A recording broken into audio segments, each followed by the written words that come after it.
Yeah, good evening, everyone, and welcome to our Cohort 10 demo day.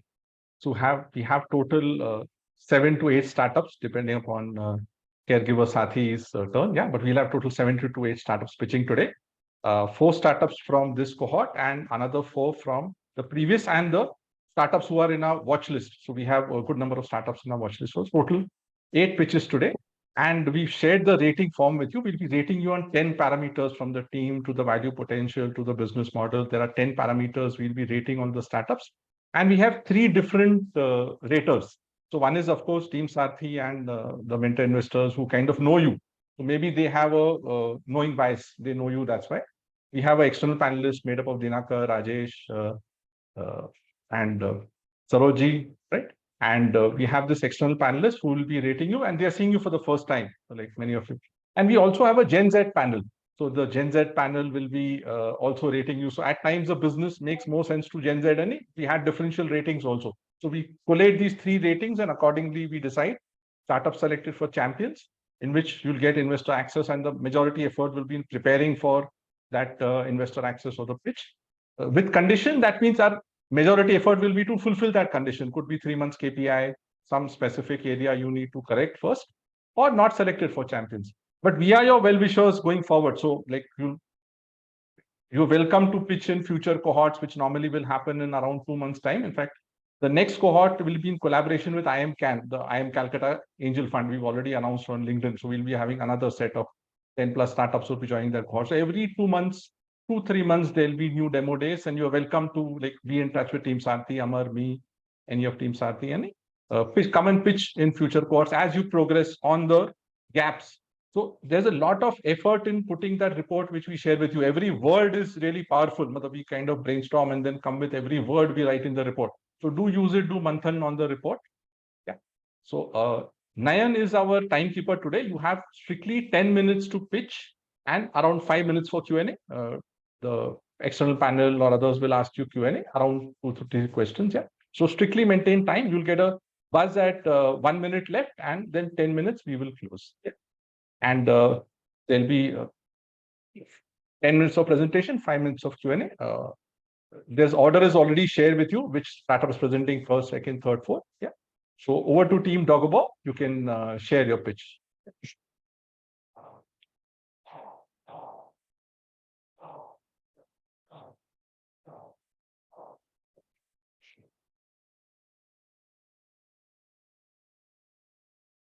So we'll start, Sonam. Yes. Good evening, everyone. My name is Nimisha Dikshit. I'm the founder of Dogobo. And my name is Ibadat Sharma, and I handle I'm the director of sales and operations at Dogobo. To give you a rough introduction, Dogobo is a manufacturer of pet clothing and accessories, and our tagline is where fashion meets function for your 4-legged friends. We also have 4 retail outlets, which is based right here in Hyderabad. As you can see on the bottom of the screen, we have a couple of products that these are all manufactured right here in Hyderabad. Moving on to the next slide, meet the team. Is it visible? Is the whole screen visible, sir? Yes. Okay. So the 4 founders of the company are Nimisha Dikshit, that is myself. I have done my fashion designing from MIT Institute of Design, Pune. I also work for a designer called Shriya Som in Hyderabad itself. Ibadat has done his BBA marketing from Symbiosis and has worked at Zomato, Oyo, and Dineout. My father, Commander Praveen Dikshit, is the director, mentor, and investor in this company. He's done his BTech from BJTI, MTech from IIT Kanpur. He's also a retired naval commander. He's currently the vice president and business head of the power sector at MEIL. My mother, she's the HR, director of HR in the company. She has done her BA university, and she was also a primary school teacher. Apart from that, we have a few mentors helping us out. We recently tied up with a company called Beyond Seed, from which Kuldeep Mirani sir is acting like a mentor. The Beyond Seed is basically going to help us scale up, and they're going to help us in different marketing and different. He's going to act like a mentor basically.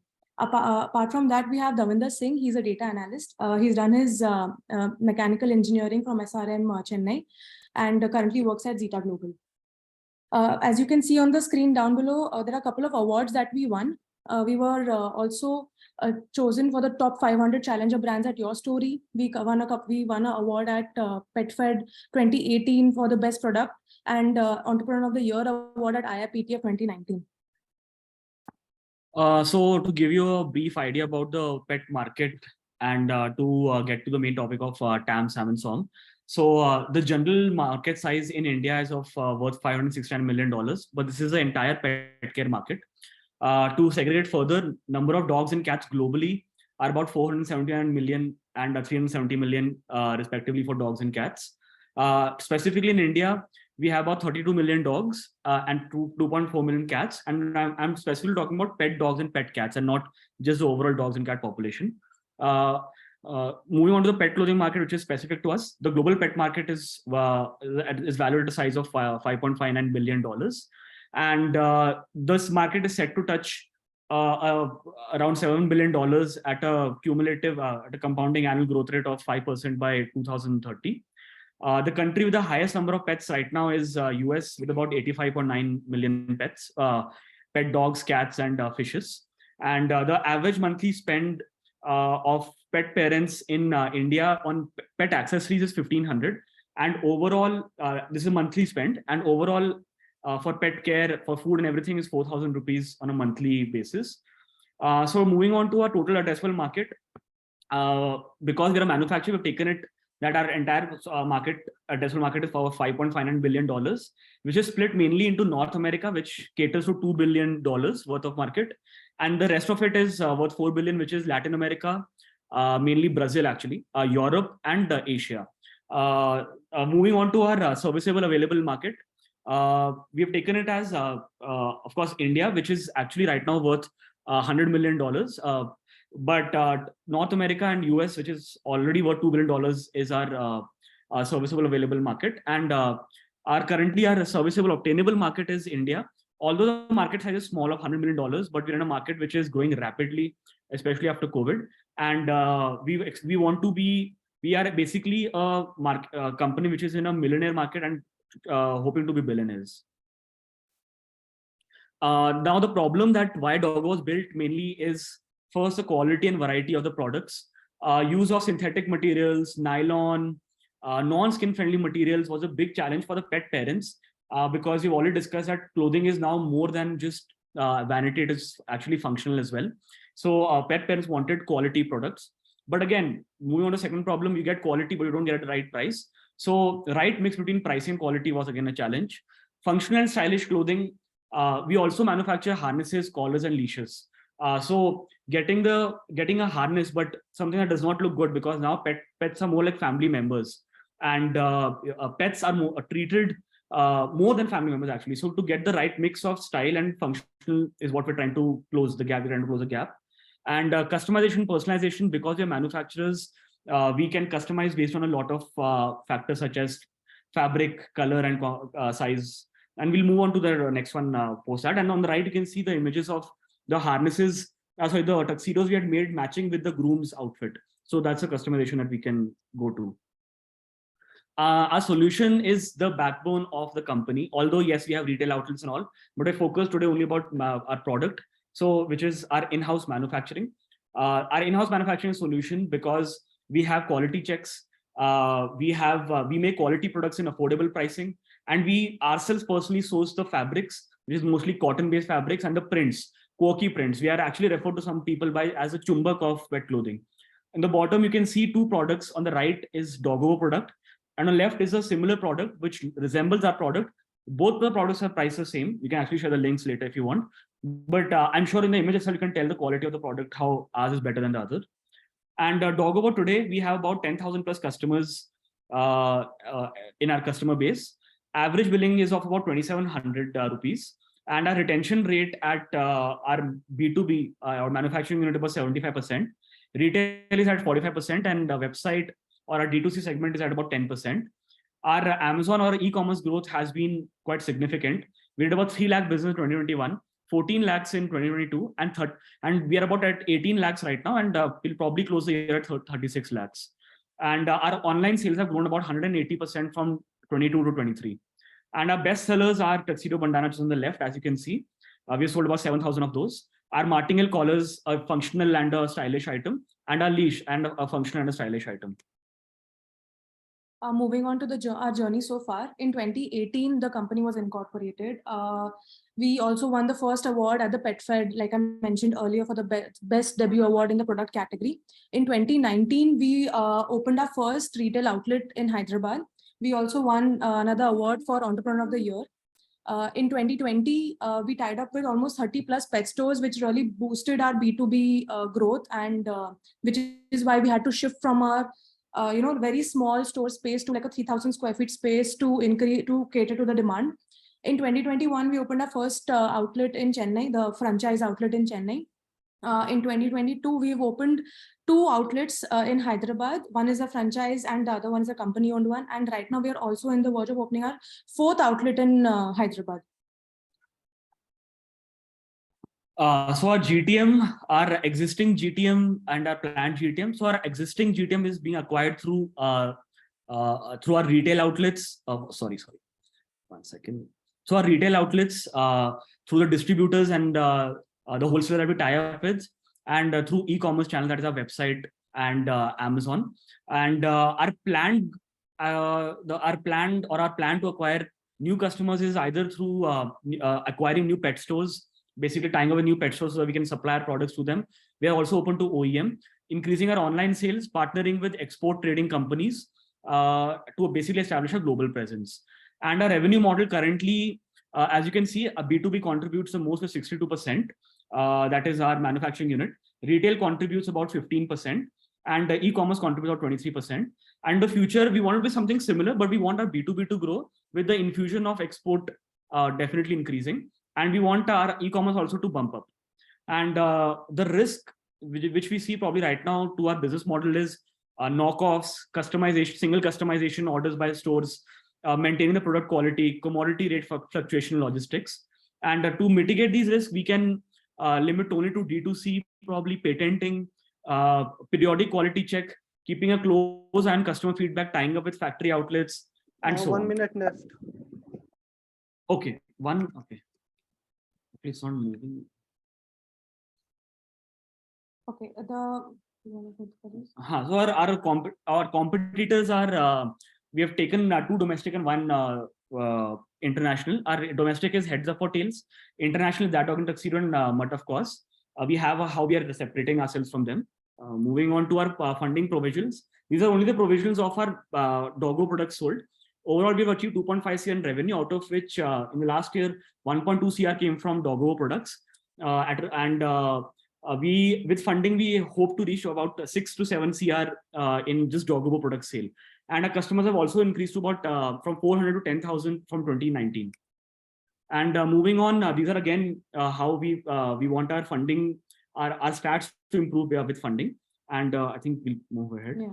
So our basically ask is of 2 CR at 40 CR valuation. And for 2 CR, we're willing to offer 2.5% stake in the company. And we move on to the next. Yeah.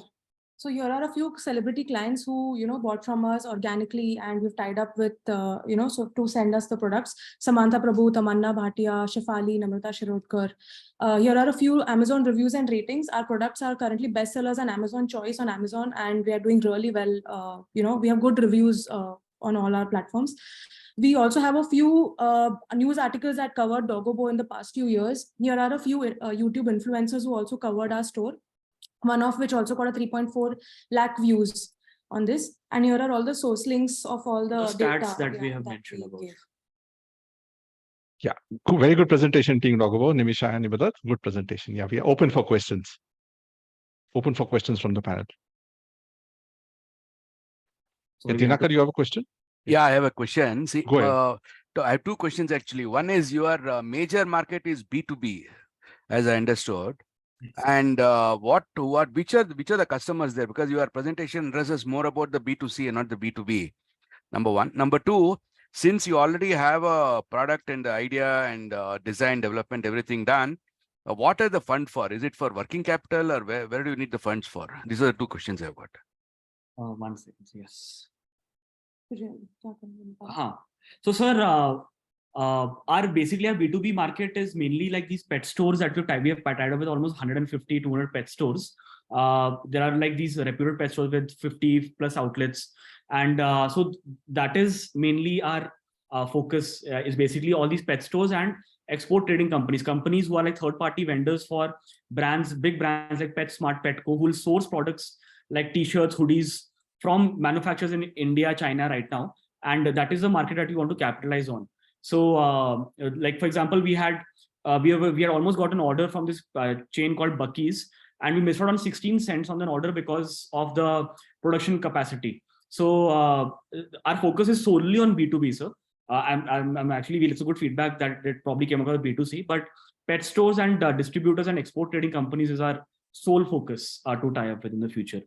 Also, the funding, so that you were asking that what we'll be using that funding for is, see, even though we have a retail outlet and we are doing B2B right now, we want the funding to basically grow on our product only, like the B2B, because we want to really pump in the marketing. We want to start doing bulk manufacturing in a way that we don't increase our expenses, and also try to bring in more products in so that the sale can increase. So basically, we will need this to firstly expand our team to get better materials. So because if we buy in bulk, we get cheaper rates. So we want to bridge that gap where we can get more margins in our product. So whatever funding that we need will be just to grow the Dogobo products, basically our manufacturing. Yeah, so that basically means that you are, first of all, B2B is the retail shops. At the same time, you also have 3 shops of your own, is what you said. So there I was not sure whether you want to expand your own shops or go to the third-party stores. That is one which possibly you need to look at. And the second thing is the funds which you said is mainly for the resources necessary to scale up. You know, since you are in manufacturing, a better option could be to look at generating. Dinakar, only questions. My only request is because we've got other panelists also. Mainly questions. Sorry. Personal guidance, more than happy to take off. Okay. Yeah? No problem. No problem. Any more questions from anyone? Any more questions? Yeah, Saroji, go ahead, Saroji. Yeah. Just to your slide, can you go to the second slide? A small correction. Oh, sorry, yes, 1 minute. Just a minute. Second slide. This one? No, next one. So here is the this one. The number of dogs and cats global. Why you put $? There? Second one. Oh, I think it was a mistake. Yeah, I thought so. Sorry about it. We'll That the small correction I had. And one more question I had. I think your, as you said, it working capital requirement is more because you want to build inventory, stock, and people and all. I think if you can include one of the slides, how as the other panelist asked, how the money will be spent on the working capital, stock, inventory, receivables, or branding, or the things, that will be better. Just instead of telling 2 crore, split the 2 crore into parts. So actually, we have the full breakup, sir, of how we are going to use it year on year. We also put a roadmap over here because we didn't have time, so we had to just run through it. I'm so sorry about that, but we can definitely work on the detail. Like, we have the whole Excel sheet also ready for that, if you want to see it. Fine. No. Thanks, Team Dogobo. It was a good pitch. Yeah, we can go to the next pitch now. Team Svasthiya, go ahead, Kaushik. You can share your screen and share your pitch. Thank you. I'm sorry, it's fast-paced because we have to cover 8 pitches in 2 hours. I'm sorry, it's fast-paced. Yeah. Go ahead, Team Svasthiya.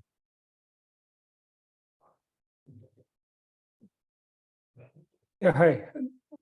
Yeah, you can share your screen. Yeah, go ahead, Kaushik. Hi, yeah, Kaushik here. Yeah, I'm just sharing the screen.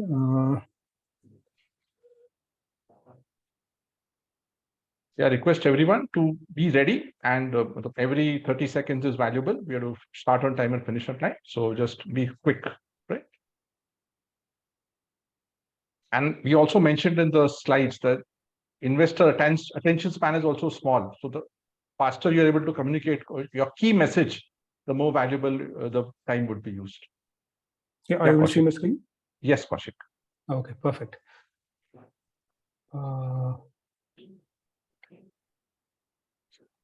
Hi, my name is Kaushik Shankar. I'm the founder of Svasthiya Technologies. Yeah. Yeah, I'm founder of Svasthiya Technologies, and our platform name is Swayam. And our vision is to be able to digitally rejuvenate the healthcare ecosystem to basically drive patient-centric innovation and insightful analytics. And these are some of the actual problems that our users face, right? Starting from the patients to the doctors to the owners, etc. Whereby the common thread is that all of them are dealing with physical media, right? Films, CDs, etc. Now, moving on to the next. Who are we? So, so my name is Kaushik. I did my master's from Indian Institute of Science, and earlier I was at IIT Bombay, and I had a lot of corporate technical leadership roles. And then my development partner is Rahul, and he's also from Indian Institute of Science. So we have a whole lot of strategy advisors plus medical advisors, and that. One of the things which motivated me was that I had a knee surgery way back in 1997. It was a meniscal tear, and this was due to some of my over adventurous youth days. And then in 2003, I was doing high-speed cycling in Europe, and that caused a ligament tear in the same knee. And then in 2007, I had an ACL reconstruction, anterior cruciate ligament reconstruction surgery. And even though I had all of the MRIs, right? I had done MRIs in 97, 2003, 2007, etc. But only the latest was available. So as a result, the old data was either lost due to the films which are being sort of rotting, or then CDs gathering fungus, etc. And neither my surgeon nor myself could actually trace the progress. And this was actually super frustrating to me, especially in this age of, for instance, internet, right, or social social media things, etc. But our critical medical images are still on film, CD, USB, etc. And this motivated me to do something about it. And a few years back, my mother passed away at the age of 83.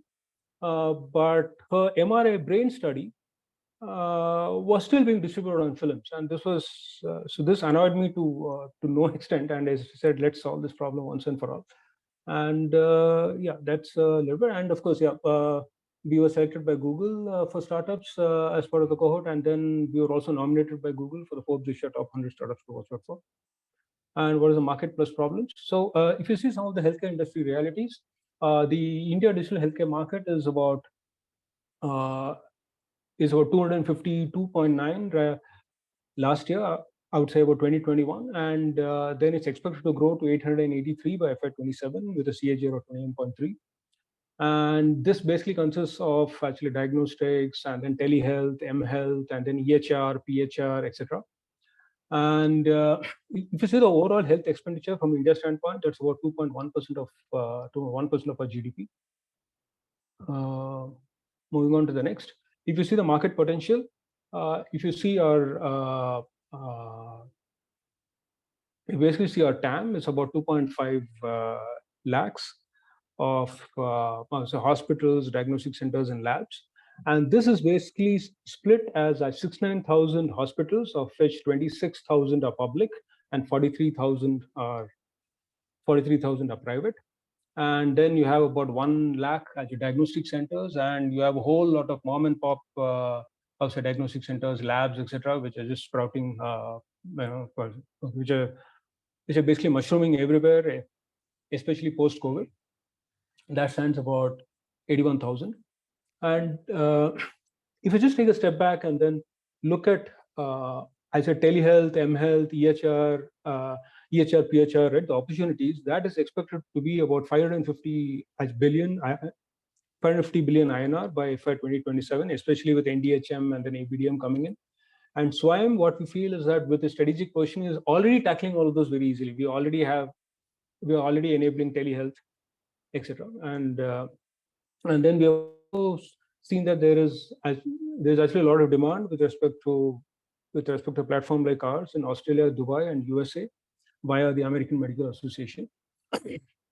So that's with respect to the TAM.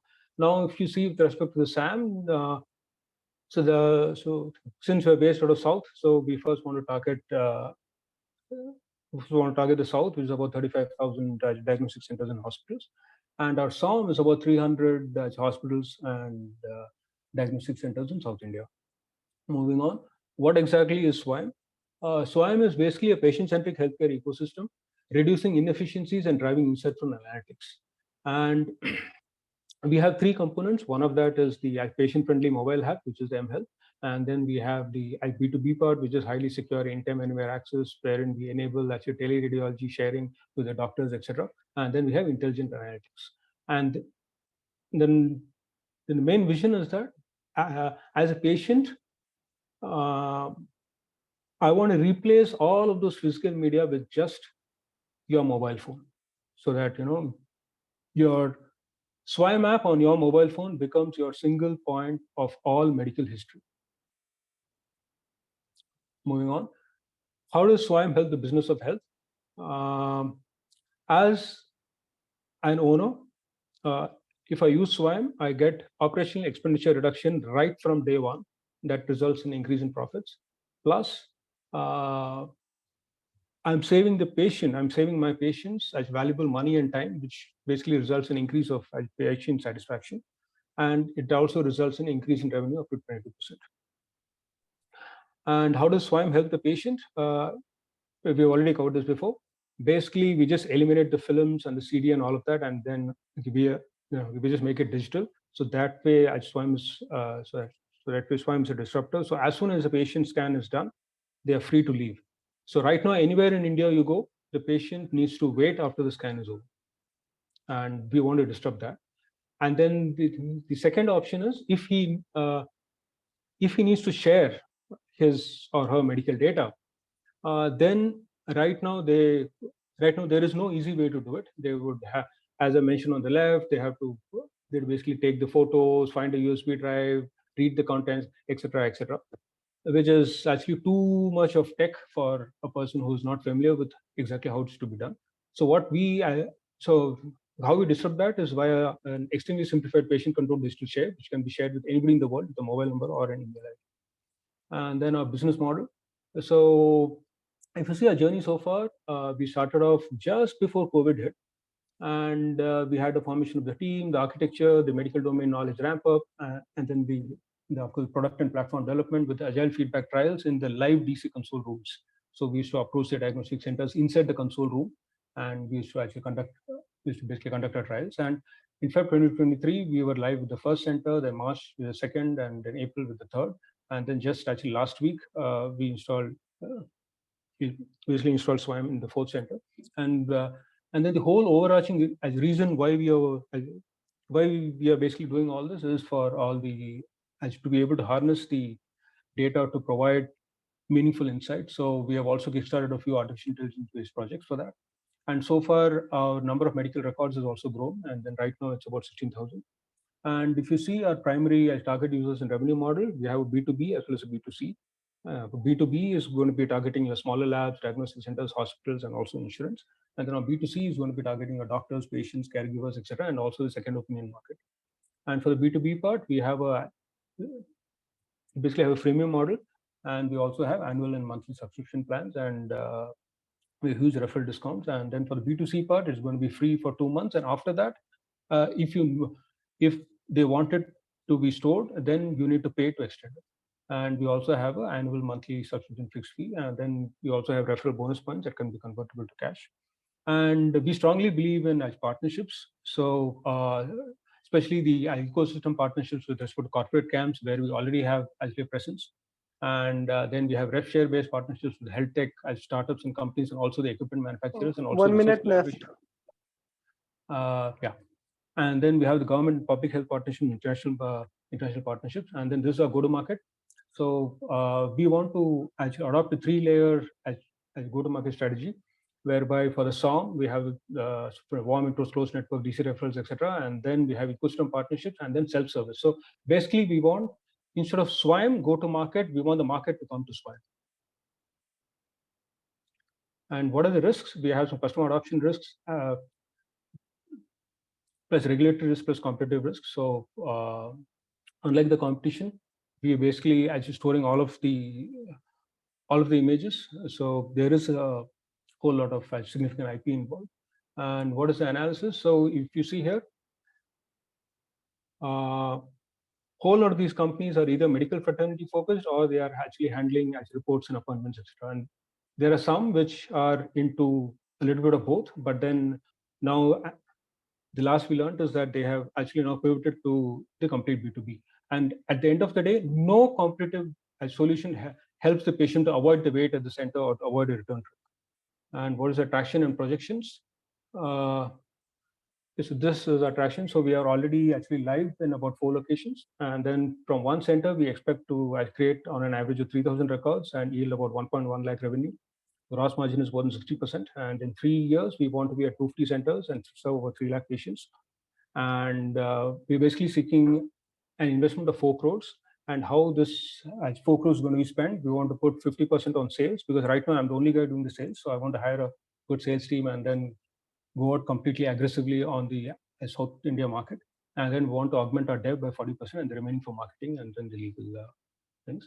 And yeah, Great. this is the Yeah. ask, which is saying. Good. And then validation testing, due to Yeah. lack of time, not Yeah, going through. fine. Fine. Thank you. Okay, fine. Thanks, Kaushik. Yeah, we're open for questions. And request all the panelists to please put your feedback in the Google Sheet. If you have any challenge, please DM me. Yeah, we're open for questions. Go ahead, Priyanshu. So at present, how many B2B customers already signed or working with? 4.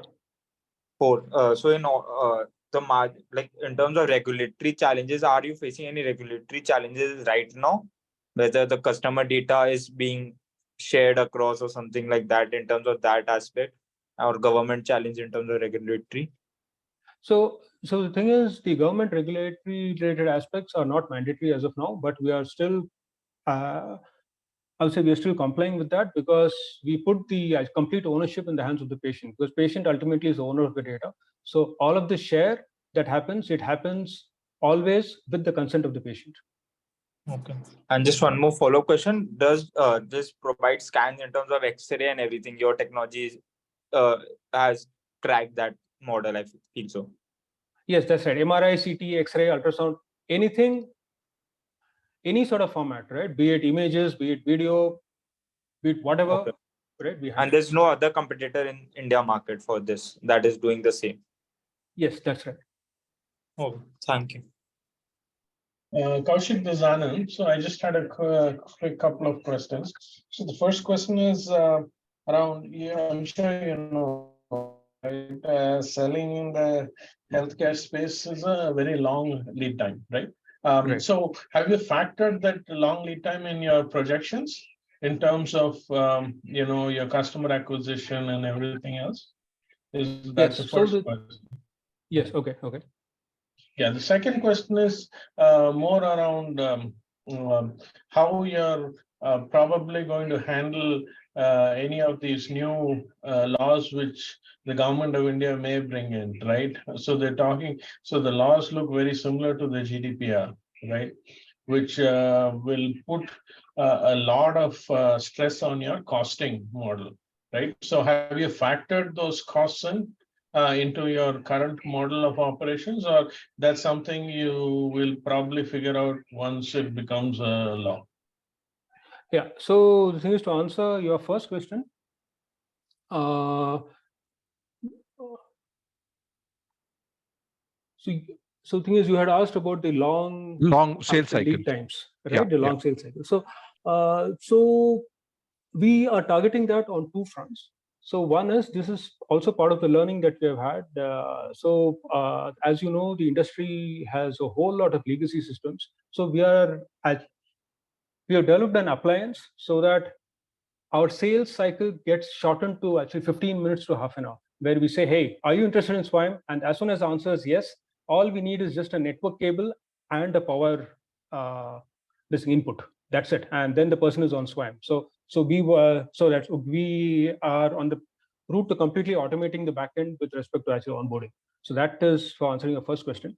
And for the second question regarding the laws, I would say that the way in which we are going about that is that we are complying with the privacy, security, and consent framework, which is outlined inside the NDHB from the MHA. Okay. wherein we put the complete control in the hands of the patient. And unless and until the patient consent is obtained, we do not do anything. Yeah. So my question was more around, database encryption, more around records, personal health records encryption, all that. Right. That's all significant costs, right? Right. We're running into that as we speak. So that's what I'm asking. Okay. Right. So we are using Google Cloud. So that we have done that costing, and we also make use of smart cloud management strategies to basically manage the object life cycles. Okay, so you factored the cost in is what you're saying. Right. Okay. Okay, thanks, Kaushik. Thanks for the presentation. Yeah, from Petcare to Health-tech to we are moving to Edtech now. So over to Team Wiseguru. Vishnu, you can share your screen and share about Wiseguru. Yeah, thanks, Girish, for having me.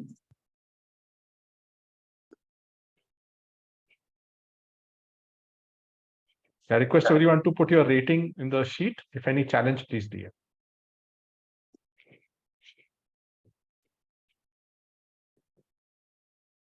Yeah, hello everyone. This is Vishnu. I'm the founder and CEO of Wiseguru.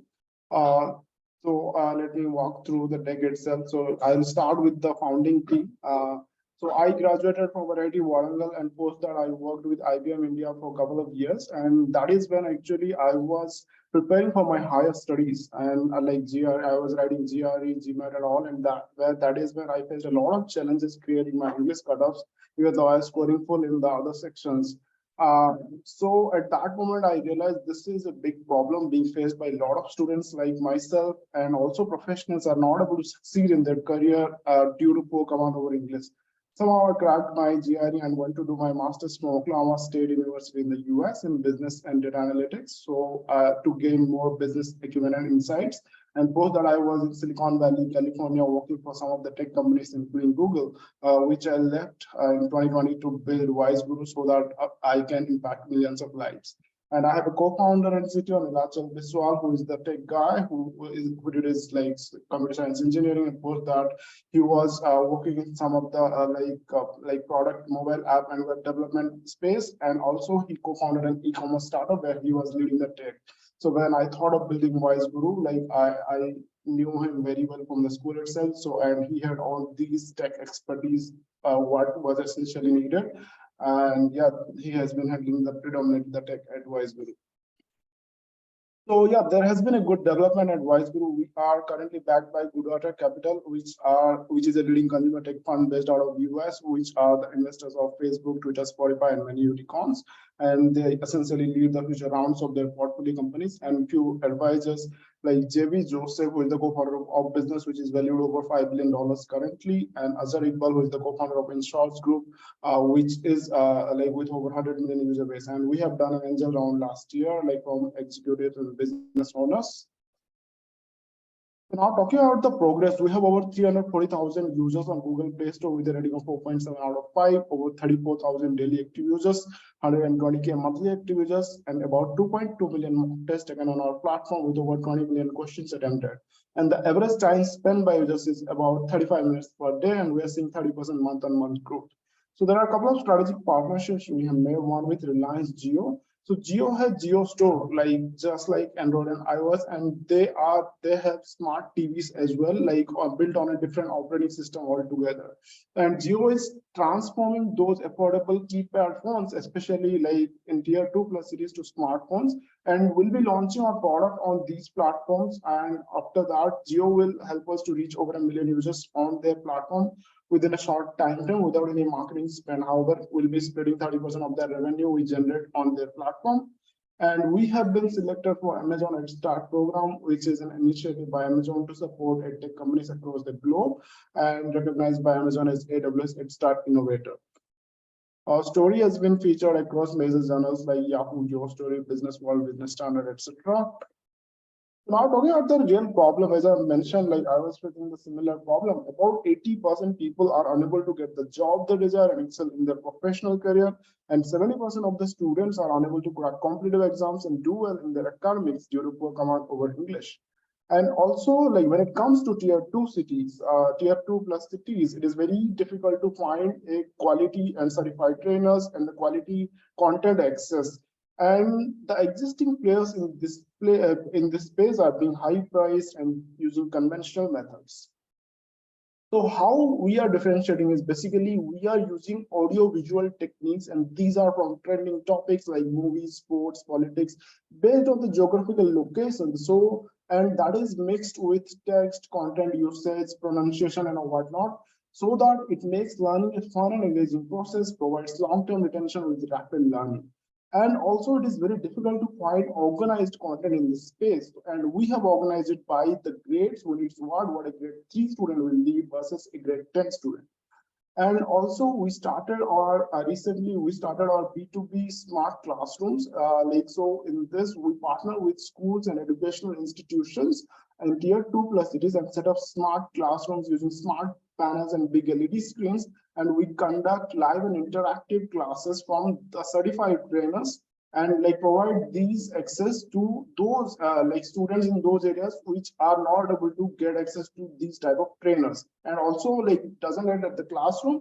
It is a hybrid learning with the self-paced learning through the mobile app and live and interactive classes in the classrooms. And we also have a competitive and academic focus with our features like live tests, quizzes, sectional analysis, know your rank, track progress, etc. It is a $14 billion market currently and growing at 22% year over year, which will reach $28 billion market by 2026.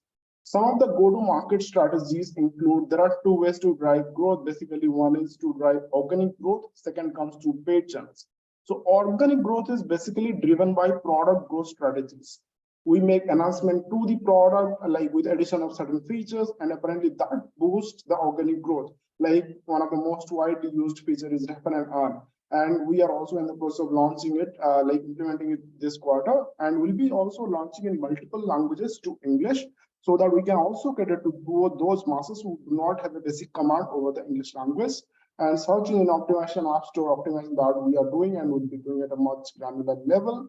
And also we are launching family and group plans, so that a single household can subscribe to a family plan at a discounted price, and multiple kids in the house can use, as well as parents can see the progress of their children, or even students can buy in groups.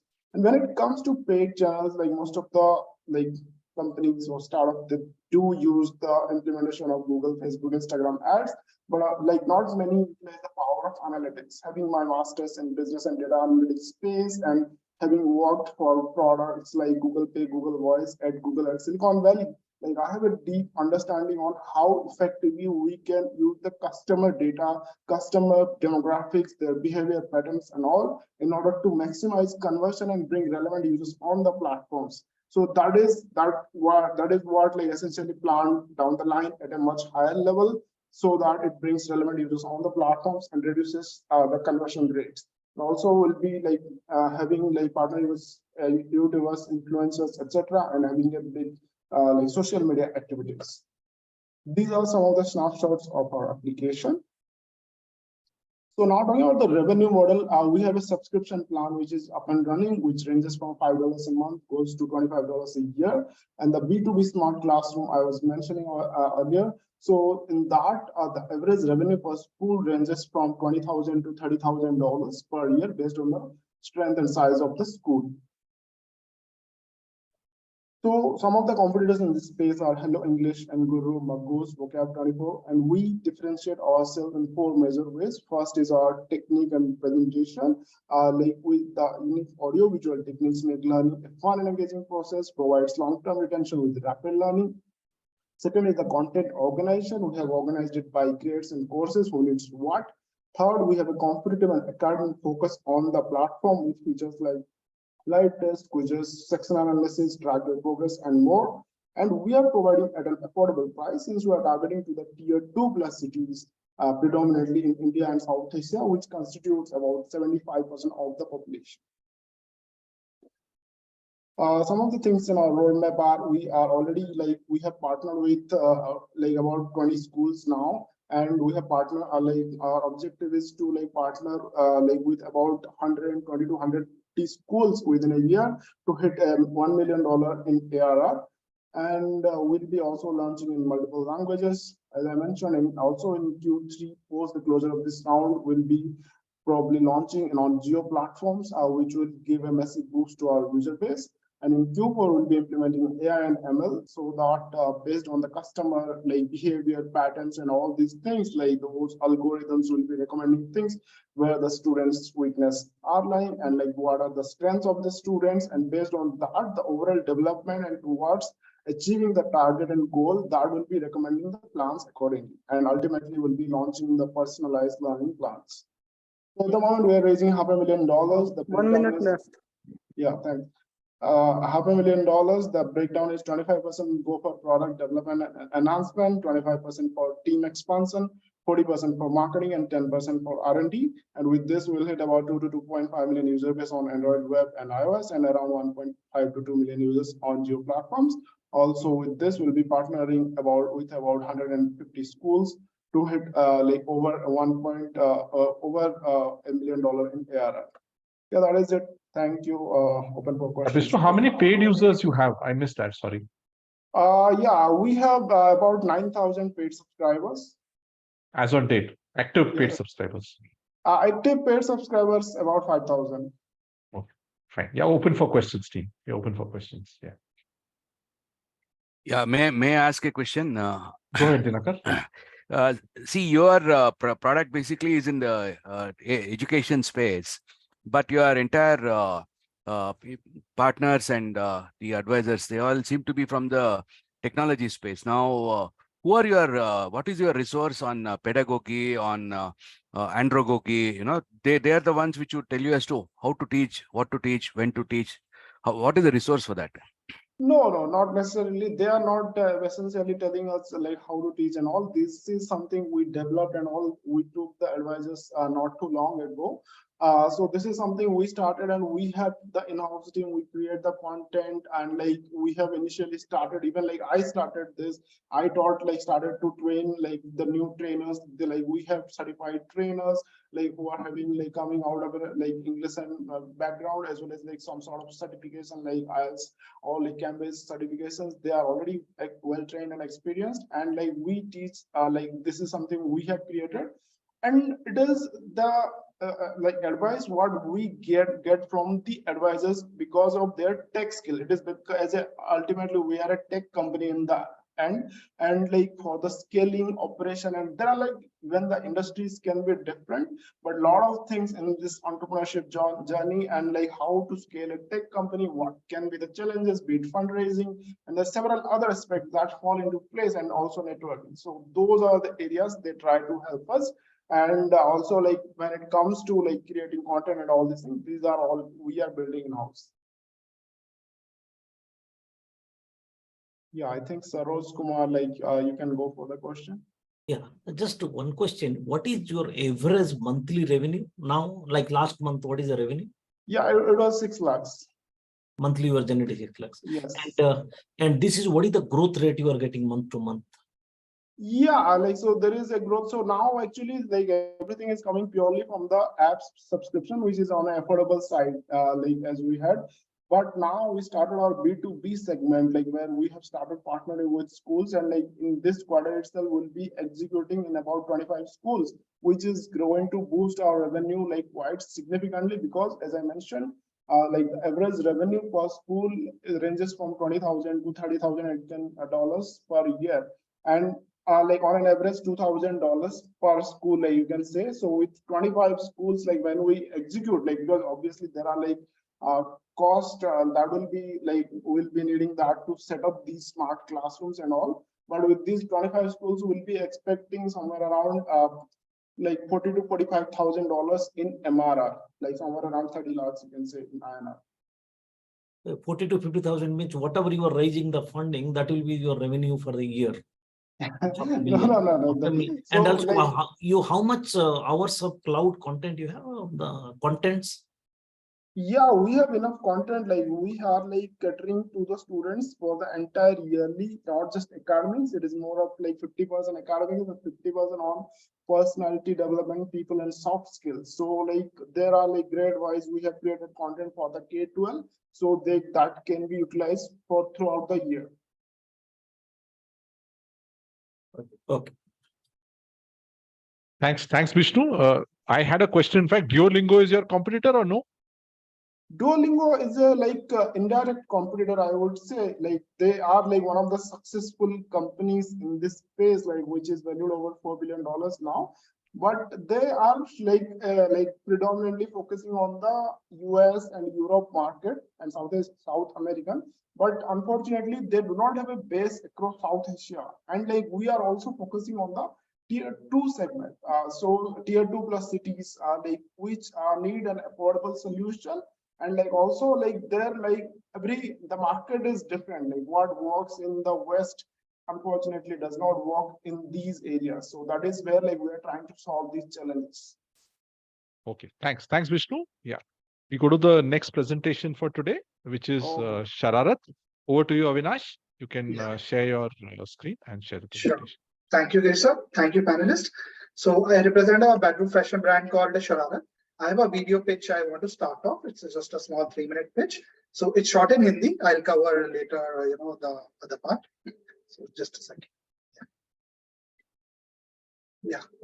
Hope my screen is visible. Yes, it's visible. Namaste. Audio is working, right? Audio is lagging actually. Sorry, Avinash. Maybe because of the network, audio is lagging.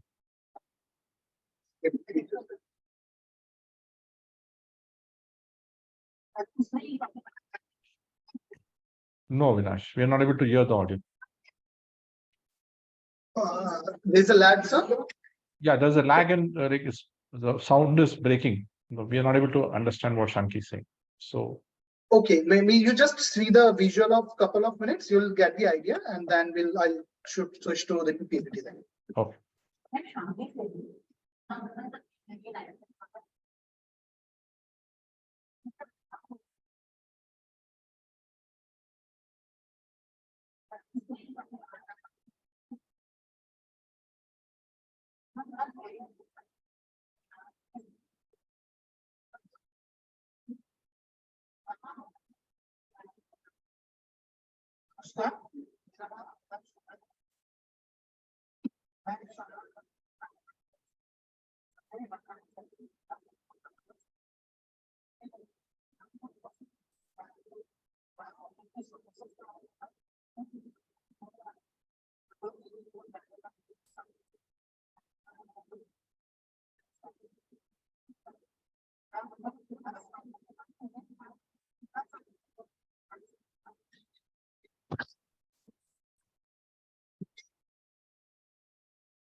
Yeah, Avinash, I think good to go back to the PPT. Yeah. Sure. Just a solution. Okay. Let me go to the PPT then. Yes. Yeah. Just a second. I don't know how to. So Shararat is a Cohort 6 startup, and it's a D2C brand. Yeah. D2C RNG brand. Hope my screen is visible. Yes, it's visible. Yeah. So hi, my name is Avinash. So Shararat, the vision is that we aspire to become the #1. Yeah. Hello. Can I continue? Yeah. Sorry, Avinash. Just mute yourself, everyone. A request to ensure. Yeah. Go ahead, Avinash. Yeah. So we aspire to become the #1 bedroom fashion destination in India. So the problem which we are trying to highlight that whenever a relationship start, whether marriage or in general, there in the initial first few years, there's a lot of love in the air, intimacy is better conversation, and the relationship is pretty stronger. But what happens after a few years that, the people get busy with their own life, the romance is less, the intimacy is less, the passion in the bedroom is less, and gradually there is a gap in the relationship which impacts the mental health of the couple and eventually the happiness and the atmosphere of the family. So to fill this gap, we introduced Shararat post-COVID, and our idea is simple, that we want to rekindle romance in the life of the couples by introducing very playful bedroom wear and some activities and accessories around it, and add a touch of sensuality to women's life. So these are our bedroom wear product portfolio. So we keep a very extensive range of baby doll dresses, gowns, wedding trousseau collection. So whatever the occasion, our products deliver the best sensual and playful experience. So this is my team. So I am a graduate of Symbiosis and I am Calcutta. I carry about 15 years of retail industry experience. My co-founder Shanky comes from the retail background. She was part of the front-end team and a diploma holder from London School of Trends. And my third co-founder Nipin has a domain expertise of lingerie industry. He's a graduate of NIFT and DMont4. And he has worked with Udaan, Central Groups, and these are some of our mentors who have expert in the D2C space. So this is our customer profile. So our customer is essentially a millennial audience we target to, and what we have understood after launching our website and interacting with direct customer, that as of now the majority of audience lies in the urban areas, and typically it's an upper middle class segment we try to reach out to. So the family income is typically 15 to 35 lakhs, and their habits are usually they are generally regular shopper, or they consume OTT on a regular basis. They maintain their health. So this is the typical Shararati lady sketch we have discovered. And this is our business model. So we design the products in-house in consultation with the manufacturer, and then the production is completely outsourced. So we get it done through aggregators like Fashionza, Ziod, and also with direct factories. And we are a digital first brand. So 100% of the business is via online channels. So we keep inventory closer to the customer. So we have warehouses in the west, east, and south, and as such our head offices in Noida, by which we cover the North India. So that's our distribution model, and we are available on the leading marketplaces like Myntra, Jio, Zivame, Tata Click, and also sell through our own D2C channel, which is website and WhatsApp. So these are some of the risks which people are concerned while investing in fashion business. So we have tried to mitigate those risks. One, that we have to give a lot of sizes in fashion, which puts a load on the working capital. So for this, we have tried to introduce jump sizes, like one size which can be used in two sizes. The material is stretchy, so it's not uncomfortable. We use a lot of we do a lot of free size products like kaftans, nighties, and all. And since it's a comfort wear and intimate wear, so generally the fitting is a bit loose, especially for the comfort wear. The other risk is that the returns are generally higher in this category. So at this particular category of intimate wear, it's normally a non-returnable category because it includes a lingerie item as well. Then the other is the unit economies. These products are generally have a good margins, about 60 to 70% generally GP is available on these products. Another risk is of dead inventory. So for that we have built a lot of internal processes. One of the co-founder has a good domain expertise. So our days on inventory is usually under 60 days. And another is that Reliance has got big time into lingerie industry, which we are taking more of as a good news for the industry, because Reliance will help in organizing the market and growing the category altogether. So in a way, the market is huge. So we feel that entry of Reliance will in a way help in expanding the reach of the market. This is the overall market size of the innerwear and nightwear industry. So industry was about $6 billion in 2020 and is projected to become about $12 billion by end of 2025 as per Red Sea report. So this is a more exhaustive industry segment, which includes the lingerie, our category, activewear, and all, but these are all complementary category. Like we have chosen to launch the brand from bedroom wear category to build a niche, which is a little non-competitive at the moment, but gradually these are all complementary category, which Shararat can always diversify into. This is our competition analysis. To explain, so we have kept the center point as a 1,000 price point, and the x-axis says that what is the essential products in this category, and some are the aspirational brand. So essential, which essentially target the lingerie segment, the brand stuff. So there are brands like Lux Lyra, Provosons, which are essentially in that space. In the y-axis is that what's your target audience? So either it's mass or are you playing in the luxury segment. So when you talk of the luxury segment and highly aspirational, there are brands like Victoria's Secret, Hunky Mola, M&S, Amante, and all. So Shararat is projected position somewhere in the center. We are high on the aspiration, but more value for money item. So Mastige is the segment we are trying to position Shararat as. Moving on, these are some of the success stories of international brands operating in a similar space.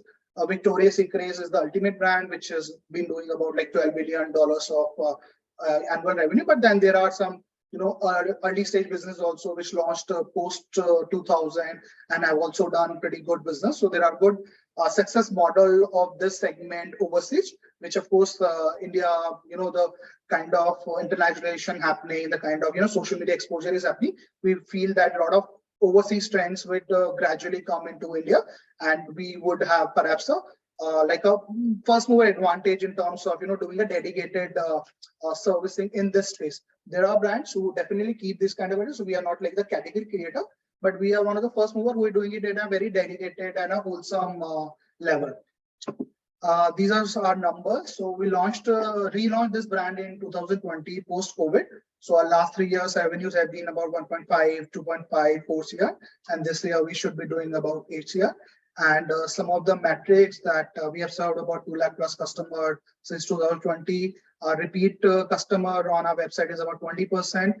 Return rate of intimate is just 3%. That's of some minute reasons. Days of inventory, as I explained, and our active style as of now is about 200 plus. These are some of the milestones of our company. We launched the brand, relaunched the brand in April 2020. We did a small friends and family raise in January. And then we launched the brand on Myntra Jio website in June 2020. And our third co-founder, Nitin, joined us in this year in January. And going forward, what we are trying to do immediately in next 1 year is to build our gifting and wedding collection. Next is we want to launch, because we are targeting the couple, and we see a lot of males buying products from our website and gifting it to their partners. So we want to launch men's intimate wear as well. And then we want to increase the share of our website business from current of about 10 to 15% to 50% and hit a monthly revenue of 1 CR. That's our immediate 1 year's targets. Our ask is about 4 CR, and where we want to deploy is that we want to strengthen our design studios and launch more signature styles and more collections in the year. Next is we want to be more closer to the customer. Customer is very pampered nowadays that they want a quick delivery. So we want to expand our distribution and also try offline via some dealership and all. Next is that we want to definitely build on our marketing, the kind of name and space we can do a lot of creative marketing in this space. So that's where we want to put in the money. And another is that as of now, we have a small team of about 8-9 people. So we want to increase our team and build a second level of leadership in the company. And some of the working capital, which essentially will be managed with sale proceeds and all. But of course, if at time season we want to increase the inventory, that will be another deployment. And so that's about it. And happy to answer. Thanks, Avinash. Perfectly on time. My question was, how much is the current return on garments for Amazon or Myntra? So, typically overall return is about 20-22%, which includes the courier and customer returns both. So since we sell 2 category of product, one is the bedroom wear, which is the intimate wear, and also the comfort wear, the night wear essentially. So in intimate wear, returns overall is less than 3% because it's essentially a non-returnable category as a policy of these marketplaces, except Ajio. And for the other categories, we see customer returns of about 13%. And another 8 to 9% of the courier returns. So you have total 22%. You're equal to market then. Yeah? 20, yes, that's 20% kind of. Many of the brands have more than 25% or even 30%. So that way, 20% is pretty decent as per the industry standards. And profitability you didn't mention. So unit economics, I have not mentioned. I can take that. So fine. Okay, open for questions. Yeah. We're open for questions. Yeah, Avinash, I'm just curious, Zana. So what would be your USP in this market, right? I mean, so there's an aspirational thing, right? The 15 to 35 lakh would have known of Victoria's Secret, would have known of some of the other brands, right? So how do you kind of go in and fill in their mind and get them to buy your product? Sure. So certain modes which we are trying to build. One is that no brand has done it in a very dedicated fashion. Brands like Zivame, Clovia do keep it, but they are essentially a lingerie brand. For them, it's a more of a subcategory because it's a very bold category. So it depends on a lot of, what kind of image they are trying to build and all that. So we feel that one, we have a more holistic solution in terms of this category. Like, for example, we have a dedicated section for gifting. So, like in which we're not just selling this fashion item, but along with that, we add up small activities like, couple activity book, 50 Shades of Shararat card games, some music, fragrance candles and all that. So make it more experiential. That's one mode we are trying to build. Another is that we are integrating mail also in this experience. So targeting the couples, because we have seen on our website that about 50-60% of the buyers are males. And usually you hardly find any good intimate wear for males, though male is equally involved in the experience of, intimacy or in general, and males are normally, don't think too much on the price. So it's a good margin category. So that's another mode we are trying to build to target on the this. Another is that on our collection front, that wedding is another segment where people do a lot of good shopping for lingerie during weddings and even bridal squad and all those things.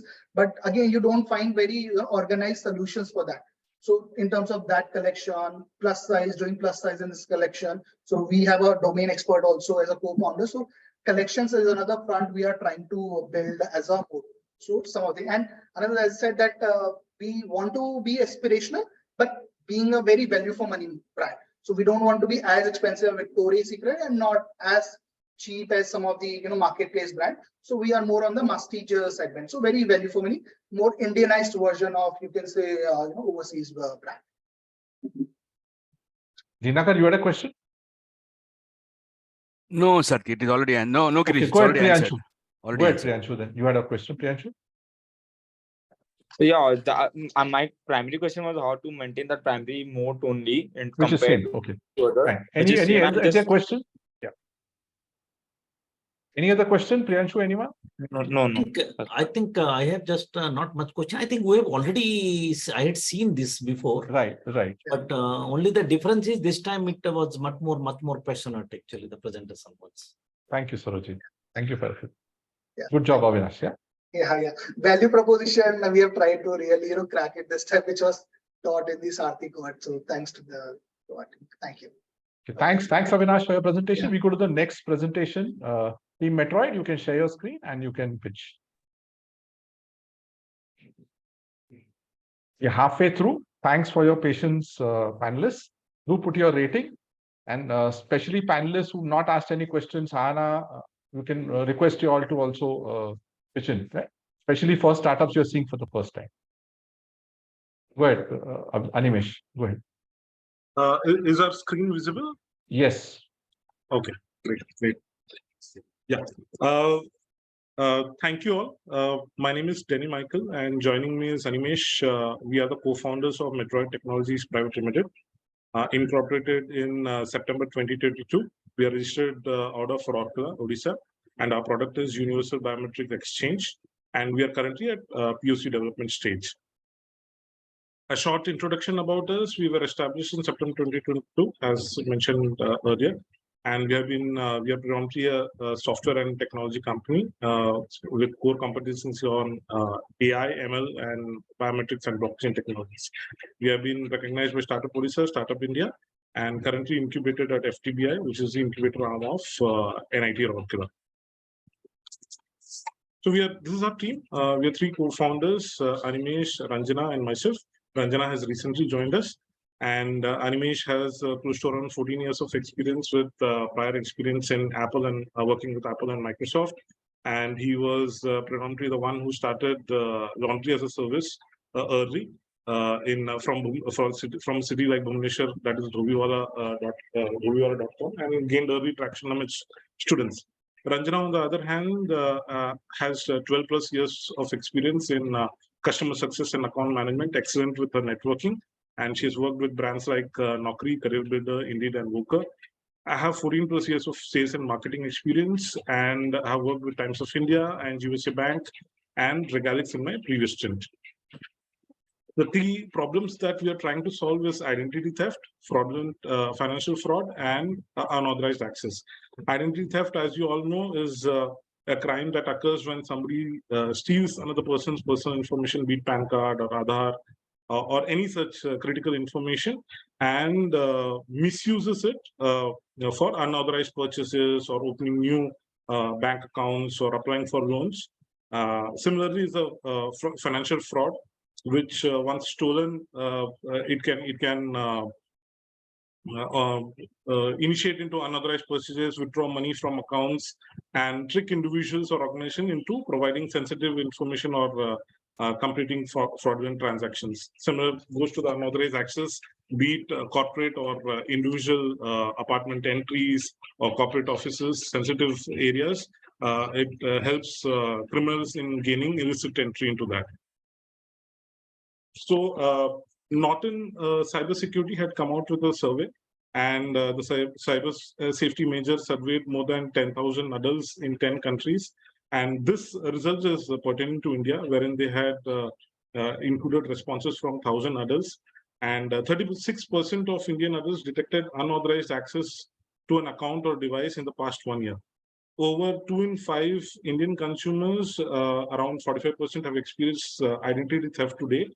This means over 27 million Indians adults have experienced identity theft, and the impact that it has made, we can all see. So like all 4 Bangladeshis with fake passports entering into our country, Pakistanis staying in our country with fake documents, and in spite of Aadhaar verification, 2,589 crores of PM Kisan scheme getting transferred to ineligible beneficiaries. We had India Bull's own Dhani app, who had issued loans to multiple PAN card holders who were not even aware that they had applied for a loan. It's just when banks started following up, they came to know that there's a loan applied in their name. So there are a lot of areas, even RBI coming and introducing and accepting, acknowledging that fact that fraud is gaining traction.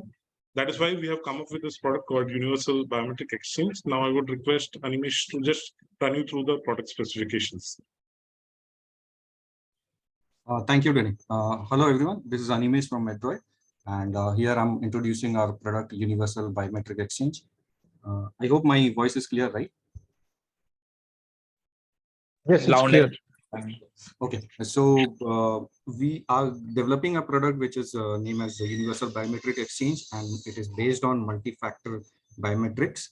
And we are using parameters like fingerprint, finger vein, palm print, facial, iris, voice and gait, and hand geometry. And it is an intelligent system which is convenient, and it can be custom made, it can be multi-purpose and device independent. So it is combination of hardware as software, but based on system requirements or the client or the business requirement, we can just use the hardware or we can just use the software. So as I said, this is a multimodal biometric device as well as the software, which utilizes individuals' identification traits like biometric and behavioral patterns and typing pattern. And we also include identity proofing data for individual, like personal data, device data, fraud alerts, associations and reputations to grade each and every user. And based on that, our AI platform does a risk assessment, and each and every user is graded on an individual level. So apart from that, we do store users' data in our device.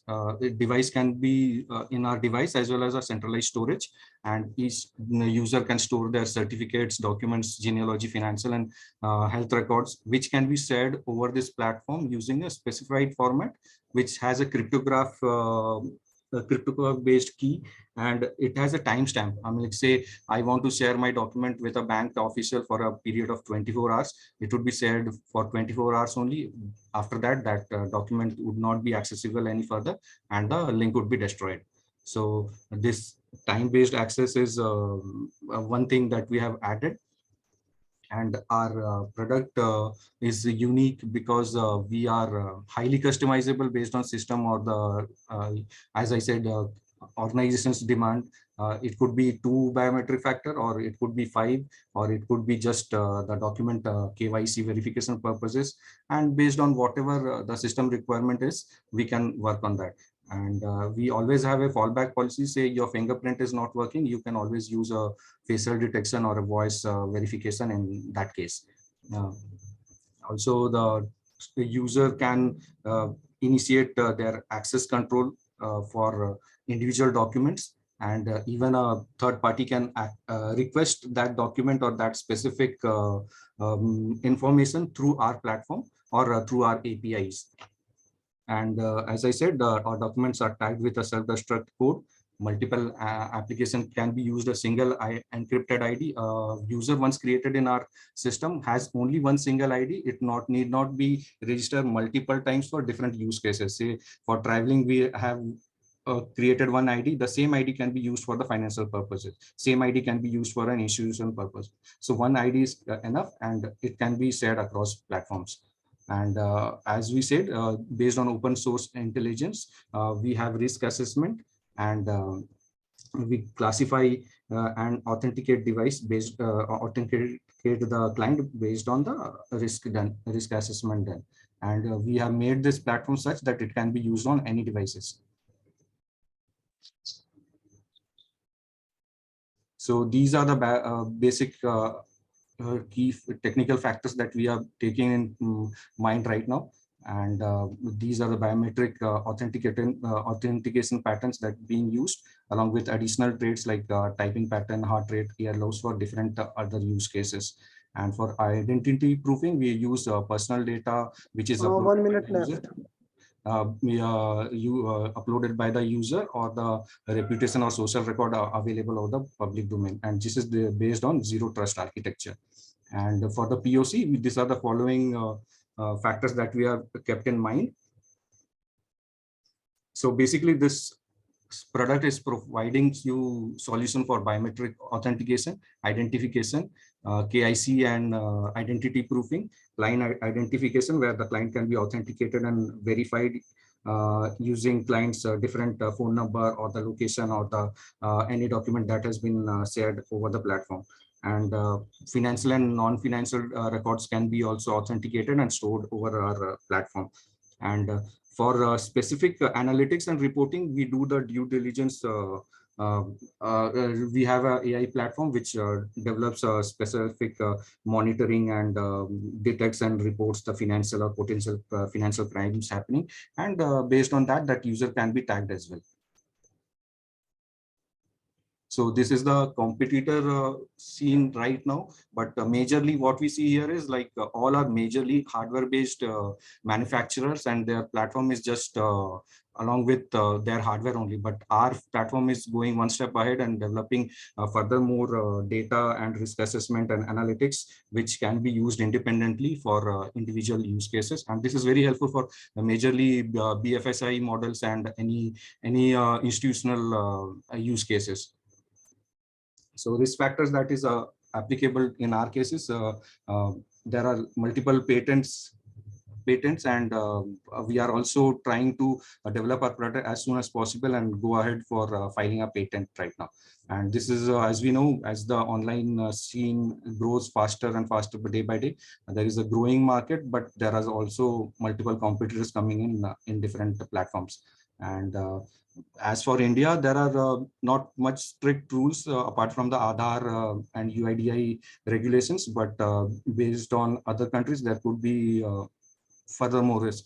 So we are trying to adopt as much as we can, but as we expand, we'll have a much more better and clearer scene here. What are you looking for, Animesh? You not covered that slide, yeah? Last slide, yeah. Yeah, okay. So our ask is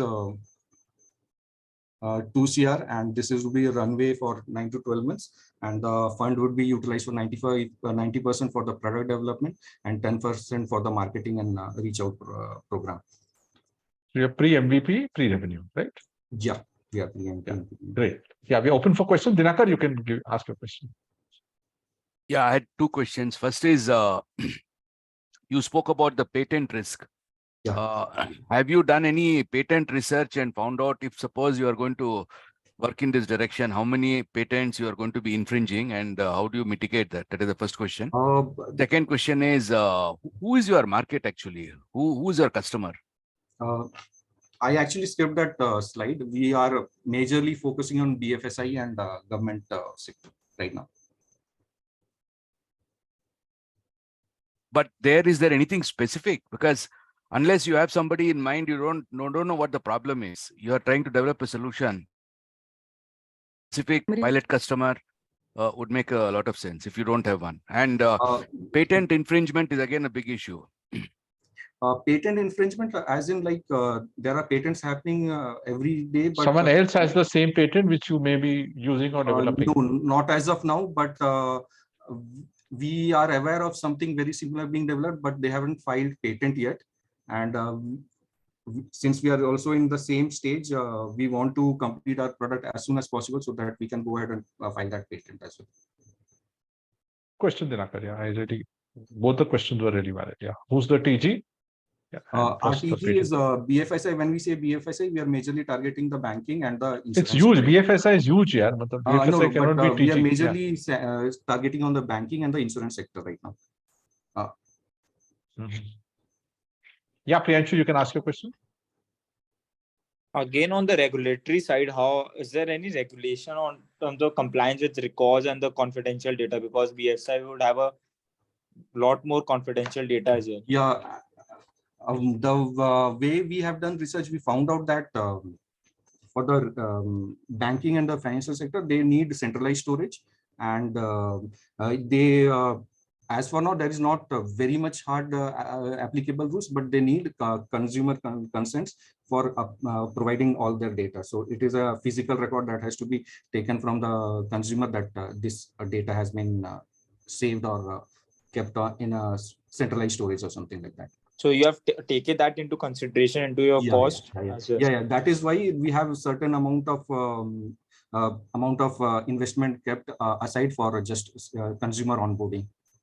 And just a follow-up last question, like the kind of software that you're creating, something different. Definitely, you're going one point ahead of above the hardware. So why won't it be very easy for someone like a MasterCard or a Visa to easily copy it and bring their product into the market? So our basic idea is like we want to eradicate all the paperwork or the physical copies or anything. We don't want to use cards or any kind of NFC or those. I mean, still it can be stolen or done something. Visa and MasterCard already have their biometric cards, but it can be used until unless you don't put your finger on it. So that is again dependence on the card itself. What if you lose that card? You won't be able to use it, right? What if you forget your password? That is the same constraint that we see right now. Okay, thanks. Fine. Any last question, anyone? Especially techies? No? Okay, fine. So we'll go to Team Archon Motors. Again, it's a EV startup. Over to Team Archon Motors. Thanks, Team Metroid Animation. Denny. Thanks. Thank you. Yeah, go ahead. Good evening, Girish sir, and good evening to all panelists. Just share the screen. I hope my screen is visible. Yeah, it's coming, Yuvraj. Not yet. Yeah, it's visible now, Yuvraj. Okay.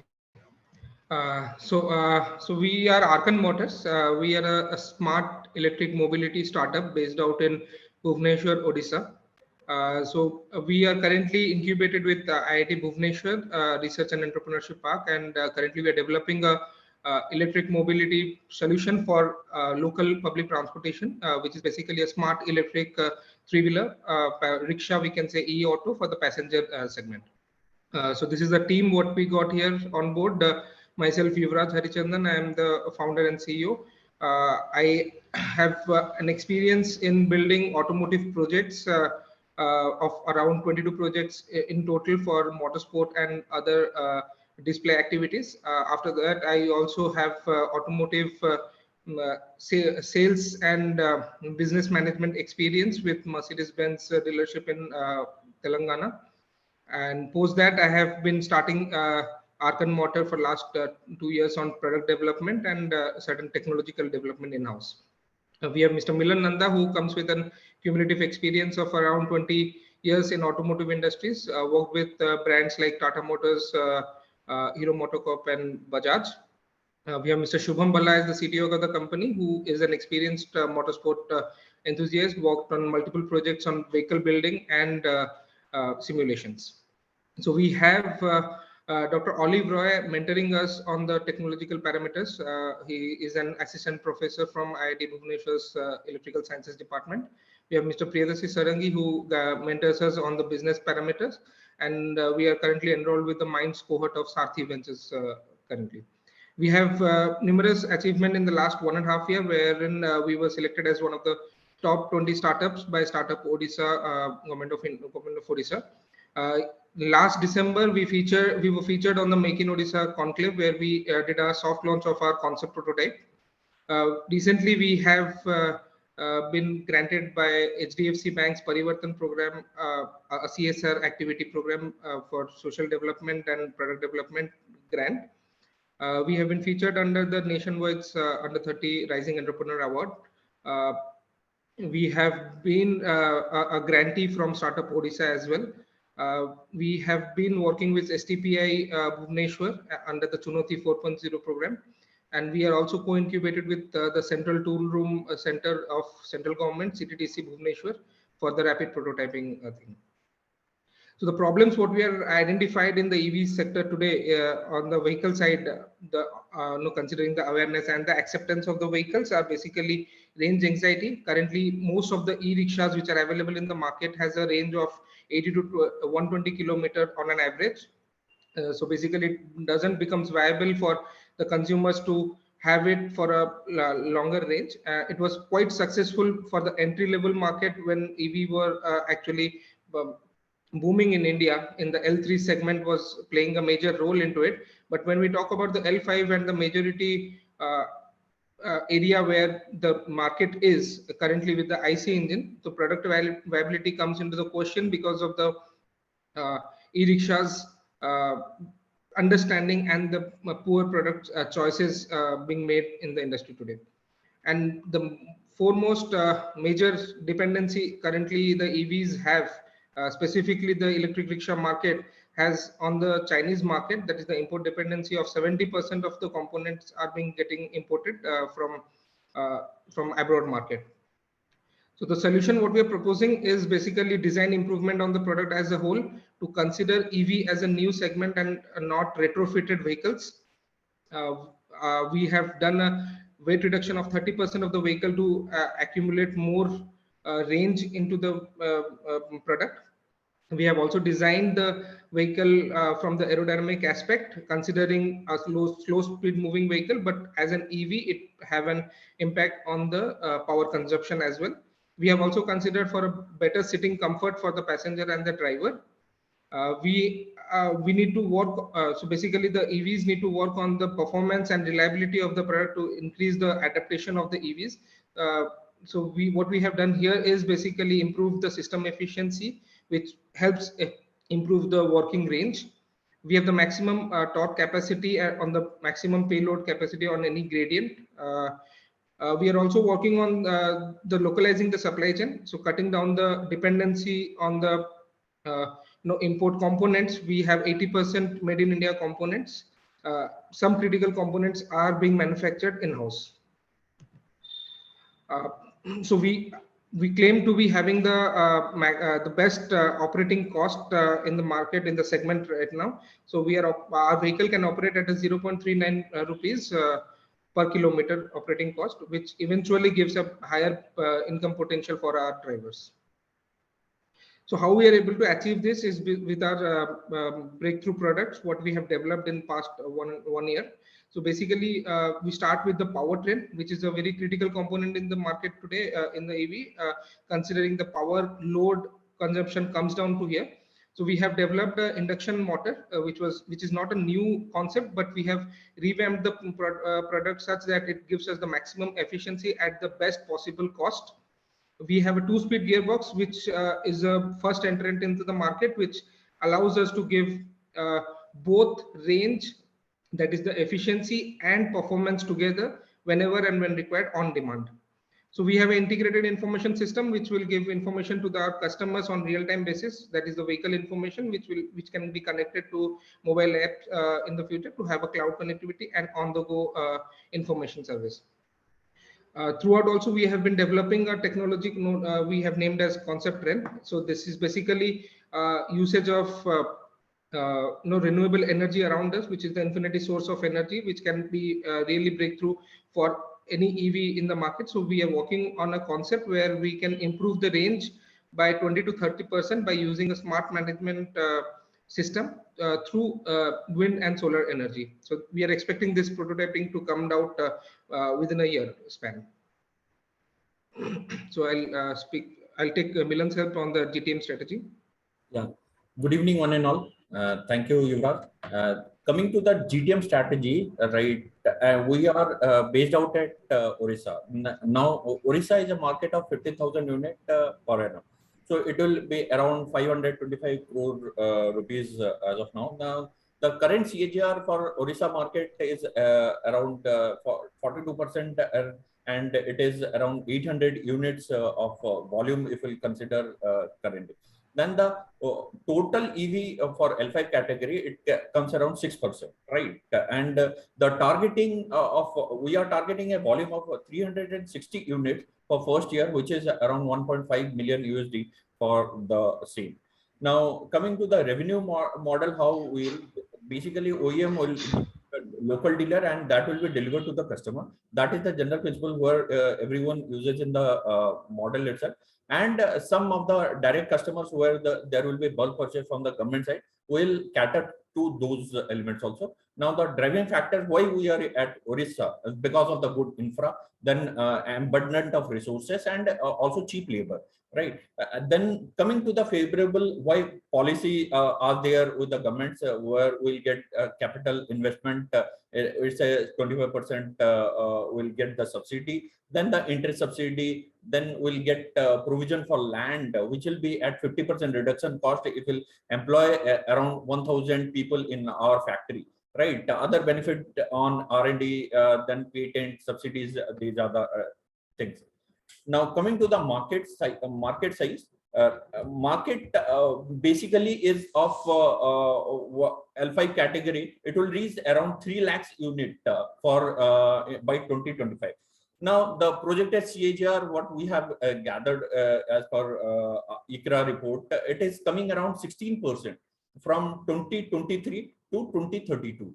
Right now we are into L5 category, so it is having a share as on date 3% of the category required. Now it will grow up to 18%, more than 18% by next financial year. Now 1 minute left. Yeah. Now what are the TAM? If I consider the TAM is around 1.3 billion USD. The total serviceable market is around 300 million USD, and for our operating around 42 million USD for this volume, if we consider. Now those are the players who are there. Majorly Mahindra and Mahindra Treo, which is at a volume of market considering for 53%. Then Piaggio, they have launched this financial year. They account for 45%, and Bajaj Treo, they are at 1.5%. Now coming to the graphs which are shown in the right hand side, the volume of E3 passenger for L5 category, it is this financial year it has reached a volume of 13,000 volume. Now total cargo volume of three-wheeler, which is around 14,000, 15,000. Then three-wheeler cargo on IC engine, that is around 52,000. So total. Yeah, Milan, any last slides you want to show? 30 seconds only. Any last slides, fundraise or where you are, Yes. what stage you are in, that's not covered. Correct. So these are the benchmarking what we have done. So almost on every parameter we are better than the existing market. What are the products available in the market?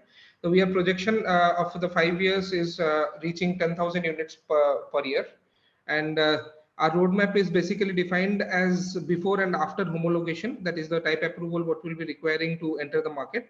So This has been breakdown into multiple milestones where we will be achieving and the fund requirement for that. So overall, we will be before homologation. We are proposing for a fundraising of 4 crore rupees at a valuation of 40 crore. And Good, this would Yuvraj. be the And fund what stage are you utilization in? post and What stage are you in? What is developed? What is so pending to be currently, developed? We have a working prototype and MVP stage is completed. Currently, we have a production design ready and proceeding. We're soon proceeding for the type approval to be getting done. And also with that, we have also filed our patent on the motor technology, which will be coming to be granted soon. Good. Fine. Thanks, Yuvraj and Milan. Yeah, Dinakar, you can ask a question. Yeah, I saw that you have chosen the right KPI, what you showed in one of the earlier slides, where you wanted to be better than what the market is doing today. And later you spoke that you are better than that, better than this and all that. What is your benchmark for that? What are your benchmarks? The comparison slide you can show, the benchmarking slide. Yes.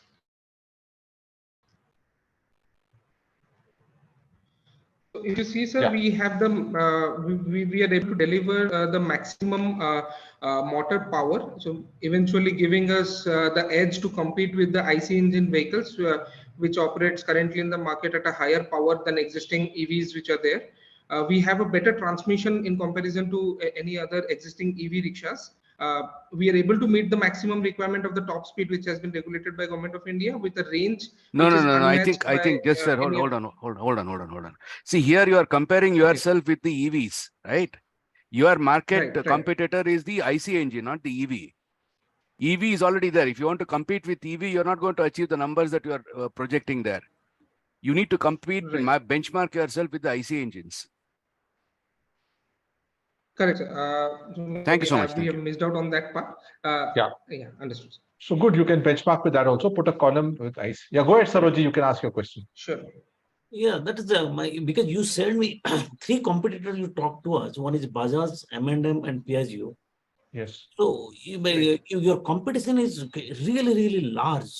So will you not get acquired by them? Your technology they will acquire or something. How will you fight among those big players? So that's a very valid question in terms of that. What we have in our edge is basically the technology parameters. We are very much confident on our powertrain technology, which has been better than the existing EV players what they are using. May it be Mahindra and why don't you sell them? Piaggio. Then why don't you sell them your technology to them? So even if we sell that, considering the market size, what is there, it is a huge market where we can accumulate and sell the vehicles at a better profitability. So not only the powertrain, there are a lot of other things which went behind the design of the vehicle as well. So which gives us an extra edge in terms of getting the mileage. So so basically getting a 100-kilometer range from a vehicle from the same segment will be possible through multiple design parameters. So we are able to break through that and compete with them on the technological parameters with the existing players. That is a challenge, but I think you can be next Tesla in the three-wheelers. If you can challenge these big players, what Tesla did probably there. Sure. Yeah, I just had one more question. Do you have your cost structure? Because that is again equally important. Yes, sir. Yes, sir. So we have a cost structure. Currently, our cost is definitely on a bit higher side, considering our margin on a lower side. But as we increase our production volume, we have lined up a supply chain in certain way that we will be able to compete with the cost factor. And the development cost, what would be initially required, is what we are seeking from the investment side. So once we have that in our pocket, we will be able to tackle the pricing, which currently the supply chain has multiple vendor A, vendor B's available for every component. So we have tapped those and created our supply chain to de-risk the pricing component. Yeah, but I think you need to do that. Put on really go deep into the cost structure. Thank you so much. Thank you. Sure. Fine. Thanks, Team Archon, and good presentation. Yeah, we'll go to a invitee startup. 7th presentation today, Luneblaze. Mahindra, you can share your screen and share your presentation.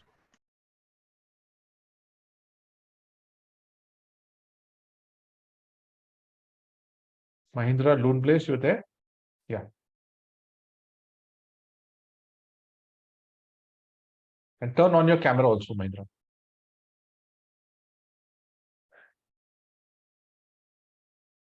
If no network challenge. We're not able to hear you, Mahindra.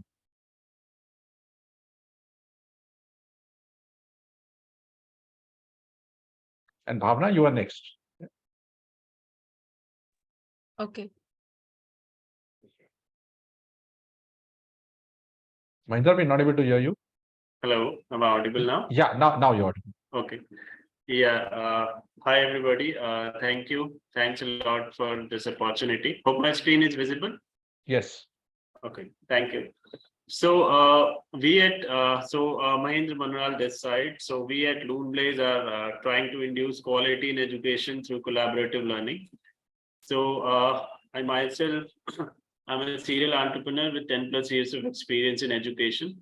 And I have an experience of running an IITJ coaching center from like class 12. And I also have 5+ years of teaching experience. I have also done some various entrepreneurial instinct while I was in my college, and also have built an e-commerce business.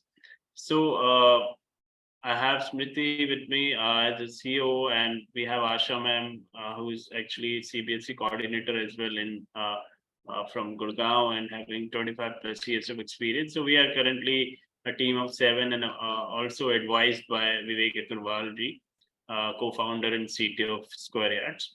So, collaborative learning is something which is very important, especially in the students when we are in our college days. But unfortunately, 90% of the institutions do not have any such collaborative learning ecosystems, and the best institutions around the world, practice it in the form of various clubs and societies and internships, student internships. Data says that less than 10% of the students pursue internships during their college times, and we know that this collaborative learning ecosystem and these industrial internships play a vital role in developing employability in the students. So, the platforms for this collaborative learning and the industry connect platforms while the students are in colleges are missing. And, non-academic curriculums, which are monitored by the government through various accreditations like NAC and NBA are also missing. Because only 20% of the institutions undergo accreditations, and 80% of the institutions do not have any idea about what NAC is and what NPA is, and NEP is something which has been introduced recently, and there are no such implementations provided by the government. Just guidelines are there. So the tech-based platforms, tech-based solutions for accreditations are currently missing. So we at Luneblaze acts as a holistic development partner of the institutions by providing them curriculums as well as tech-based solutions. So we have a social network, social learning platform where students can connect with students from different colleges. Even the teachers can engage in various learning activities like quizzes, debates, knowledge cards, and sessions, and can also get internships while they are in their college days. And we also have a NAC, a Saas for the filing of NAC and NBA or any sort of accreditation platforms, not only just for colleges, but for the schools as well, because as per NEP now, schools also needs to be accredited. So so this is how we are actually acting as a holistic development partner. So our market, if I talk about the market of the college accreditation market is around 1,000 CR market, considering 58,000 colleges in India. And school NEP market is a very big market. We have 15 lakh schools in India, and only 7,000 are accredited. So it's a very big market. Student internships are very much popular in schools also now. And in colleges, it is made mandatory by UGC and AICTE. So that is also a very big market now. So we are overall targeting, and we have 2 revenue streams also there. So we are currently addressing it a market size of around $10 billion. We currently have a presence in 100 plus institutions. We have a community of 15,000 plus students and 500 plus teachers. 350 plus quizzes are organized through our platform already, and 1 lakh plus users minutes have been spent on the platform, and 500 plus students have been able to get internships through our platform. So our last 6 months revenue was around 6 lakhs and total revenue was 15 lakhs. And we are currently supported by YMCA Mob Alumni Association, GSF. We were a GSF Academy winter session participant, and we have been recently selected in EduRise 2.0, the flagship accelerator program of ISB Hyderabad, and we will be raising funds through them in October. So this is the best time to work on this thing, because NEP is about to get implemented from this year onwards, and educational institutions are looking for solutions for the same. So our go-to market is that we will be creating sales team for accreditation and curriculum related products across 7 cities that we have figured out already. And second will be our social media marketing campaigns for the student internships, so that they know why they should be doing it, and helping them in getting them. So the accreditation market is actually a very new market, and there are very few players, and we have a very early mover advantages considering the tech that we have developed. And we have various competitors in the market. Some have recently got funded, like Studium, Clever Ground, and NAC. But there are various points where we are, doing better than them. So we are currently raising 2 CR as a pre-seed round, and we are doing it through CCD. And we will be looking forward to use this fund to scale in 7+ territories that we have already figured out, and developing our tech infrastructure of our social network as well as for the Saas. So we are looking forward to onboard 200+ paid institutions in the coming 15 to 18 months, projecting a revenue of 4 CR and 2.5 lakh users on the social learning network. So we have raised a friends and family round of 25 lakhs in March 2022, and use that to build a tech and presence in currently in Delhi NCR. So yeah, thanks a lot, and looking forward to questions. If you're open for questions. Yes, Mahendra, this is Anand. So I just had a quick clarification, right? So when you talk about collaborative learning, are you just talking about the quizzes you conducted? I'm just trying to understand.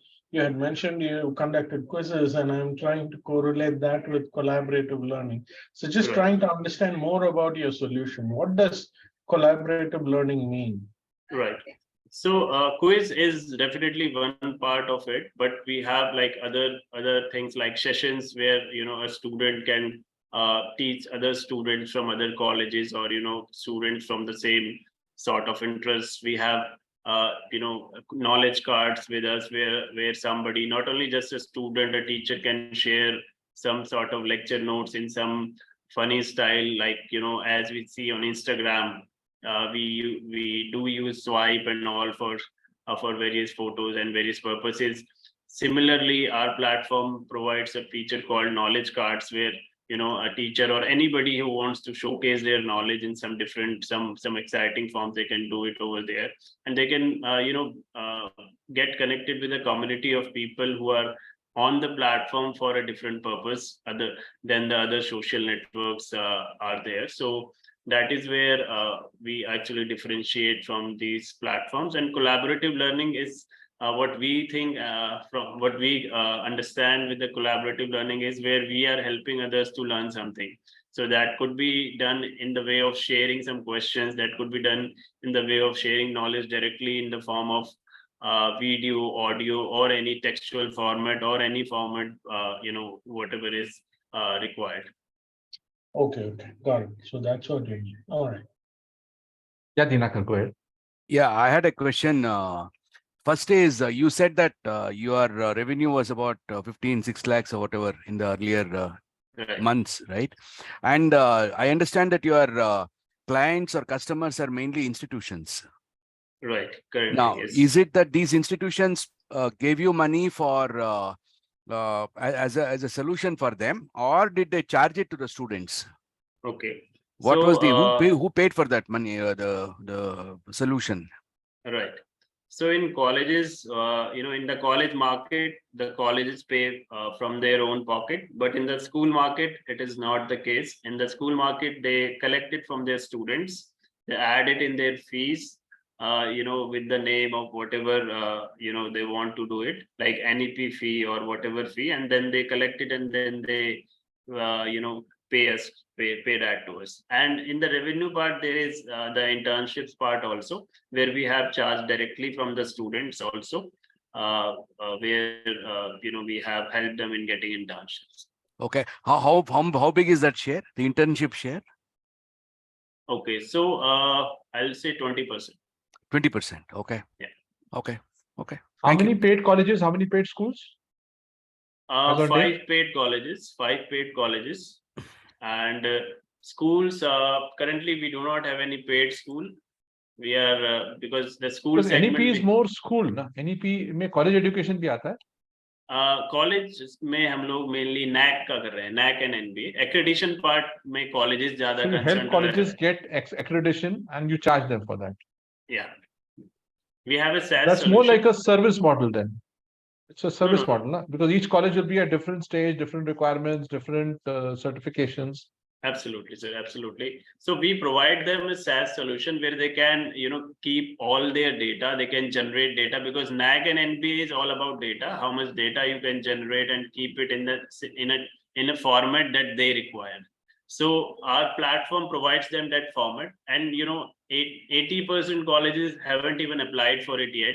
And now now the government is saying that you have to do it. And NAC consultants or hiring somebody for the NAC is a very costly affair. So this SaaS solution actually help the colleges in creating that data in the format that is required in NAC. So our primary customers are the colleges who are doing it for the first time, or who have done it for the those colleges who are looking forward to do it for the first time only. Mostly we are targeting those colleges. Yeah, just a follow-up question. That means from the collaboration space which you presented to us today, the revenue must be quite negligible as of now.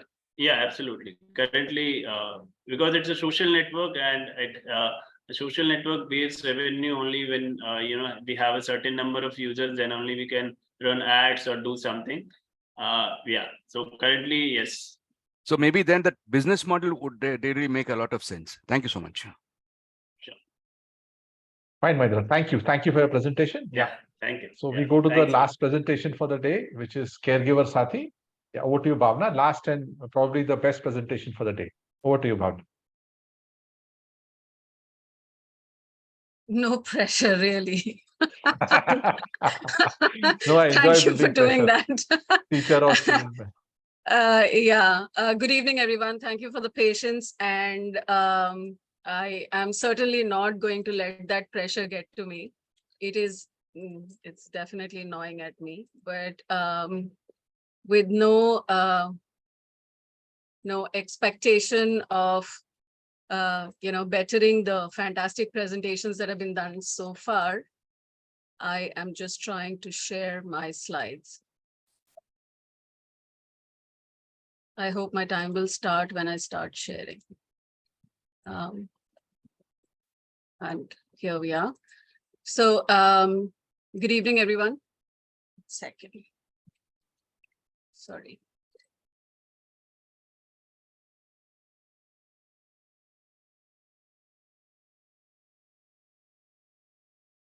Too many files open.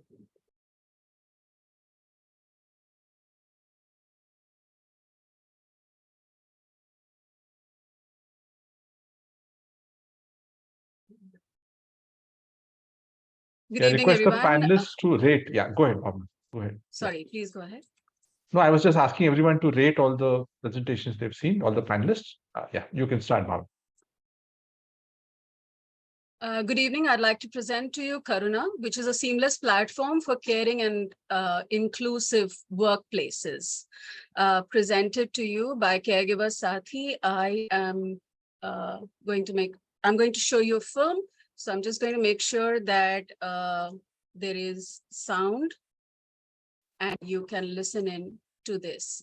What I'd like for you to keep at the back of your mind is the fact that there are only 4 kinds of people in this world: those who have been caregivers, those who are caregivers, and those who will be caregivers, and those who will need caregivers. So there are only 4 kinds of people. And with that, I hope you can see this video and hear it as well. I'm sorry. It's okay. What do I say about myself? What did you do to take care of yourself? Take care of myself?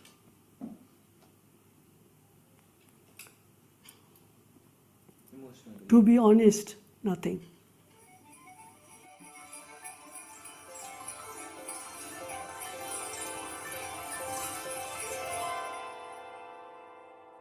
There was a period when I had gone to the doctor and he said, you're clinically exhausted. You don't know which way you're heading. You don't know where to start or where to finish. I can't trust anybody else with my husband. I want to do it on my own. Focus on giving the level of comfort, giving the right treatment, supervising the treatment. You go to become a counselor sometimes. Sometimes you go to scold them like a parent.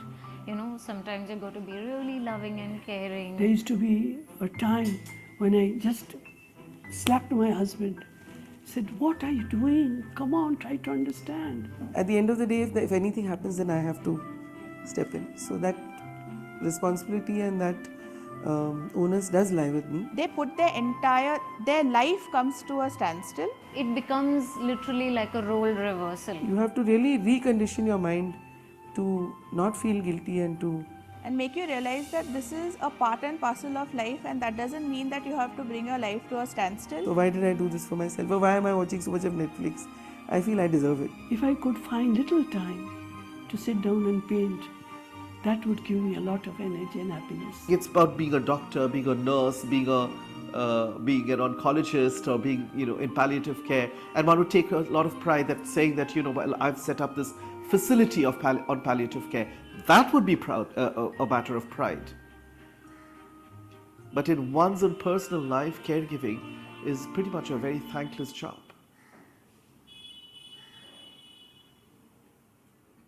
There are an estimated 190 million caregivers in India.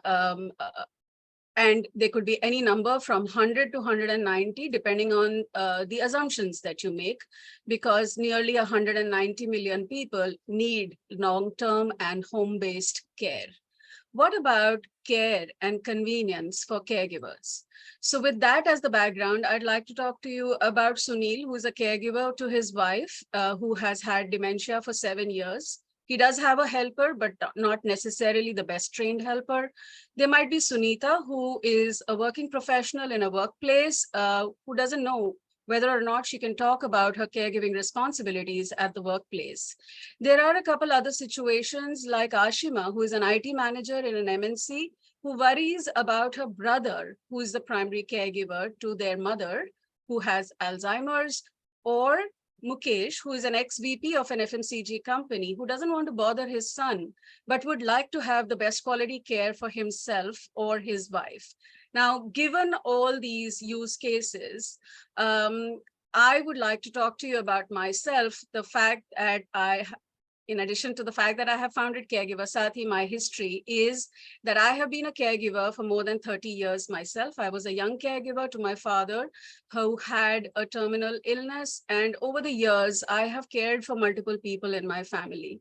On the professional front, I come with experience as an HR leader, a coach, and an organization consultant with expertise in Gestalt, OD, behavioral sciences. And I am a fellow of Sumedhas, which works specifically on solving problems of the human context. Given all of this, there is an exciting part to who I am, which is that I'm a motorcyclist, and I do believe that navigating uncharted terrain is fun and adventure and also my purpose. But with that, if you and I were to meet in an elevator, what would I tell you about Caregiver Saathi? Technology is a wonderful thing, if only technology that is used just like a GPS to get from one place to another could also be used for the unpredictable, unique, and sometimes very stressful challenges of long-term care. Imagine having an app-based GPS that can personalize and guide you through your caregiving journey, not just to provide you information, but also access to a support system like a community, like resources that can help you learn what caregiving might bring. Also, a marketplace that can provide you with products and services that can make caregiving easy and actually release time for you so that you can actually make better memories with your loved one. There is no doubt that more and more people will need long-term and home-based care, whether it is children, the aging, or the ailing. And the number of people who have to provide that care will need support systems, and technology can make this easier. Caregiver Saathi is that navigator that can help caregivers navigate their caregiving journeys with ease and convenience, and above all, the peace of mind that most caregivers need. My name is Bhavna Isar. This goes on to talk about the team, but I'm going to cut in the interest of time and talk about the team briefly. We are 4 of us. While I'm the founder, between us, we have a neat 100 years of experience, work experience, ranging in behavioral sciences, ESG, consulting, sales and marketing, and technology. We are all related, interestingly, and have been caregivers to each other, in addition to caregivers to our family, and are deeply passionate about the subject. There is Gaurav Suri, who has sales and marketing experience. He is on this call, is a passionate person for consumer insights and behavioral sciences, as much as Anish, Isar, and Raghav, who come with a deep tech background. The problem that we are trying to solve is that organizations will be faced with employee burnout and the challenge of attracting and retaining diverse talent. Employees will need belonging and care at the workplace, especially as we turn high-tech and there is a compassion deficit. HR teams and leaders will need a toolkit and a programmatic approach to shape caring workplaces. We have already spoken about how long-term care is going to become a need in every home and perhaps at multiple levels. I was very pleased to find this article in BCG analysis report recently, which speaks about the fact that employee caregivers as a category is going to make up 60% of the workforce in the Asia Pacific countries that BCG studied. You will notice India over here has the largest population of employees who are caregivers, but perhaps organizations are blind to them. And there are some other highlights which highlight the fact that this is the largest growing category among employees. They are stressed, they are likely to be burnt out, and they are dropping off the workforce. As they drop off the workforce, not only does it harm organizations, it harms economies, much to the extent of as much as $125 billion or more by 2035.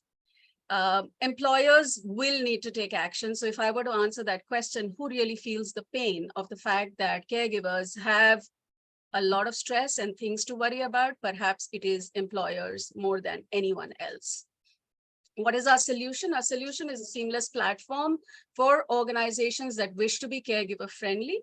Over this platform, we will provide HR teams and leaders diagnostic assessment tools ready reference, customized health and well-being programs for caregivers, on-demand content, learning best practices, and our flagship offering of coaching for caregivers so that they can plan and balance their work and personal aspirations.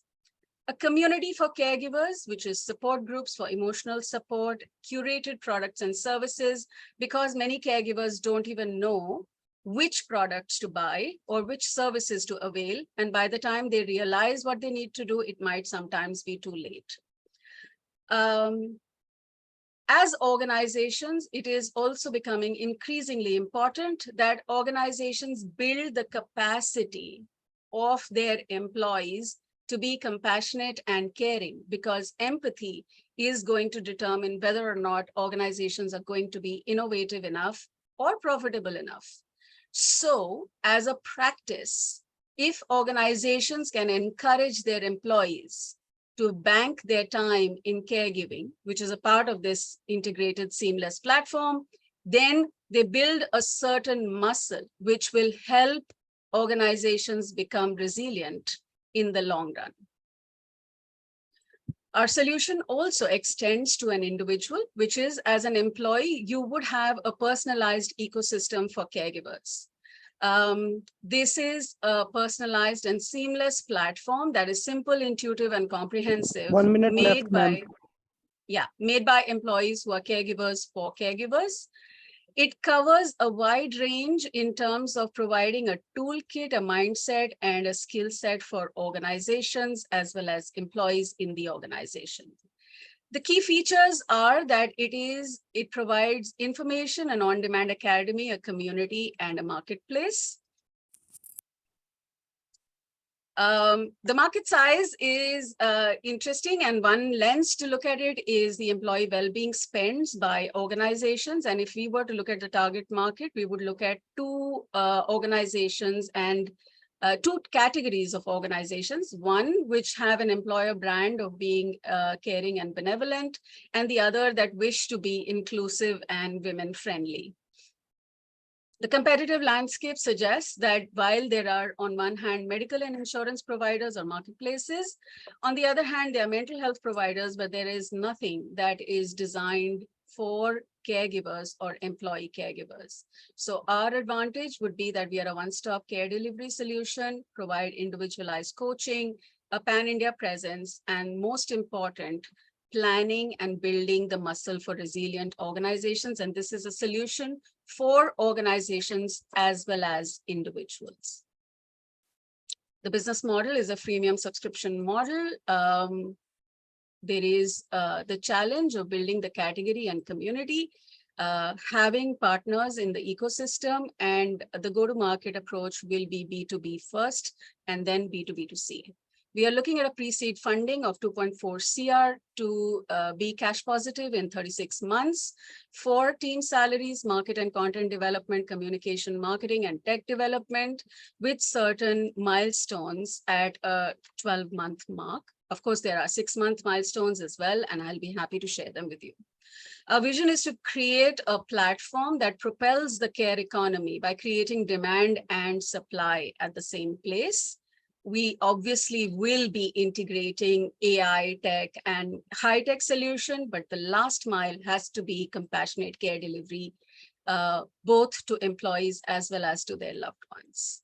Our journey thus far has been that of a not-for-profit, and as a not-for-profit, we have won many awards. We were young and yet won many awards and recognition. We've been a part of a couple of incubators, and we have been able to generate some revenue from the programs and awareness that we have conducted so far. We've had early traction with corporates, and that is what has encouraged us to pivot to this corporate model. We have been featured in many newspapers and news items, which you can see on our website. I will be happy to take any questions from you. It was a good presentation, Bhavna. Congrats. Yeah. Thank you. There was too much pressure. No, maybe that made it good. Yeah, open for questions. Yes, please. Yes, Saroj. First thing is a wonderful and very caring presentation. Thank you. The second thing is I just had a query. When you say caregiver, are nannies are counted as a caregivers here? So there are two parts of caregivers. In our definition, caregivers are family caregivers, but yes, so there is, caregivers are used interchangeably. Caregivers are also professionals like nannies or, elder care, care providers. In our world, we call them care attendants because we think that family members are caregivers primarily. But the challenge in India is that we don't identify as caregivers. So we would rather say I'm a good wife, a good daughter, a good husband, but I wouldn't call myself a caregiver. So that's a cultural challenge. But nannies would be caregivers in America. Caretaker and caregiver is interchangeable, or is caretaker the maybe the servant Yes. of So someone if who I go helps, to and the caregiver is etymology, I go to the yes, absolutely. If I go to the dictionary, there are three terms. One term is caregiver, which could be a family member or a professional. A carer is used in UK, which is usually a family member, and a care attendant or a care assistant could be used for somebody who supports the caregiver. And caretaker is usually used for inanimate objects. So you would be a caretaker to a museum or a building or a whatever, but not to a human being usually. Yeah. But in India, it's fairly interchangeable. Yeah, I had a couple of questions. First of all, a very emotionally charged presentation. Thank you so much. First is, who is your customer actually? Is it the corporate or the individual? That is the first question. Second question is this platform a kind of a marketing solution for acquiring coaching clients? And the third one is, are you trying to create a aggregator for caregivers? There's a lot of clutter there, in my opinion. Yeah, you're right. There is. So we've tried to streamline it. Dinakar, thank you for those questions. You may have to repeat them. I might not remember all of them. But the first part is, who's our customer? Our customer for the first 3 years or first 2 years at least will be corporates. So we are looking at talking to organizations, and organizations may want solutions for their employees as individuals, and we may serve those solutions to employees, but we don't want to go to individuals in the market because that requires a lot of spend, and we don't have that yet. So we will be talking B2B for now. We do aspire to have a B2C solution over a period of time. Does that address your question? Yeah, so if that is the case, have you thought of using the customer as your funding source? Because if the need is very acute, you come from the HR background. Yes. And if the company is interested in doing something for their customers, 2.4 crores is not a big amount for a company to invest, especially you're talking about large companies, large multinationals. Yeah. Have you tried that path? I haven't. I have been advised that, Dinakar, and if you have any such contacts, could you please give them to me? I have tried to reach a couple, but not very aggressively. I'll be more than happy to talk to an organization and customize a solution for them. And the next thing is your solution looks to be kind of a marketing tool for acquiring coaching clients. That again is a little clutter there. No, so okay. Clutter is fair. That might be, my communication skills need improvement. But coaching for caregivers is certainly our unique flagship offering today, and which is what we are leading with. But what we would like to go with over a period of time is build our own workforce of care counselors and care attendants who we have certified that we can send to people's homes over a period of time. So the product journey will be via a marketplace. We don't wish to be a marketplace forever.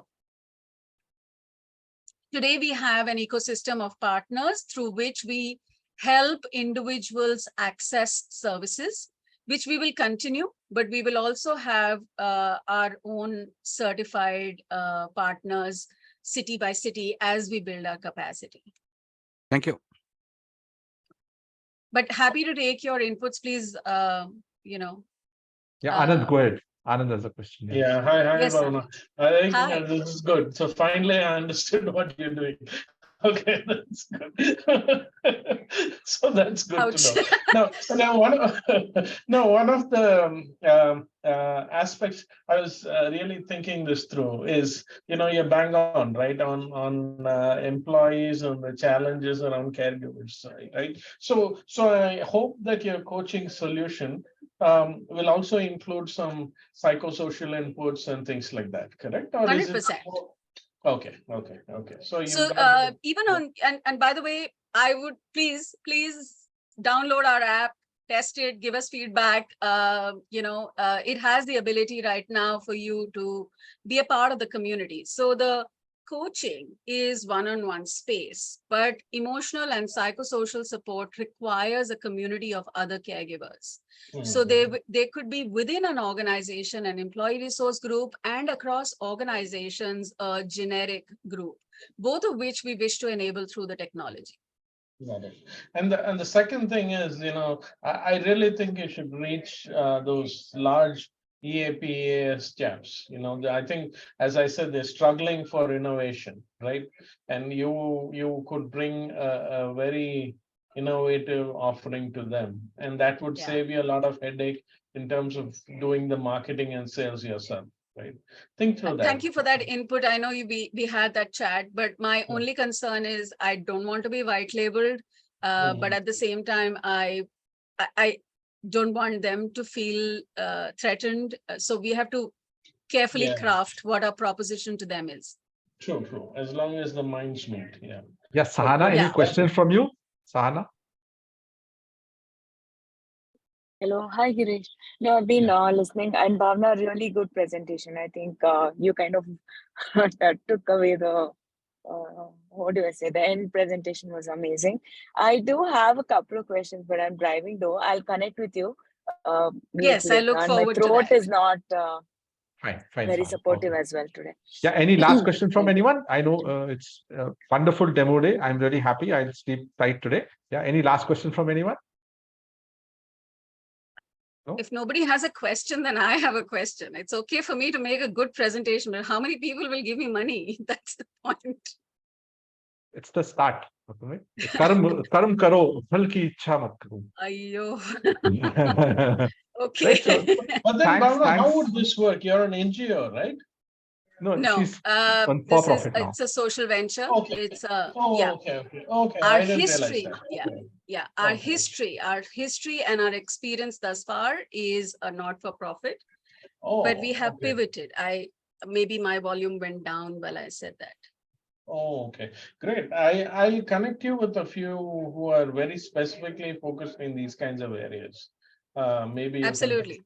You see, the supply side of the problem needs to be addressed via an NGO or a government grant, because creating livelihoods, the constituencies will not pay for the skilling. I think there are a few guys from Harvard who kind of mastered this model, who are having an NGO and a private thing and a feeder. That's right. I think you can look at that. Whereas the services delivery and the offerings to corporates can certainly be a for-profit, and that's what we are trying to do. Okay, got it.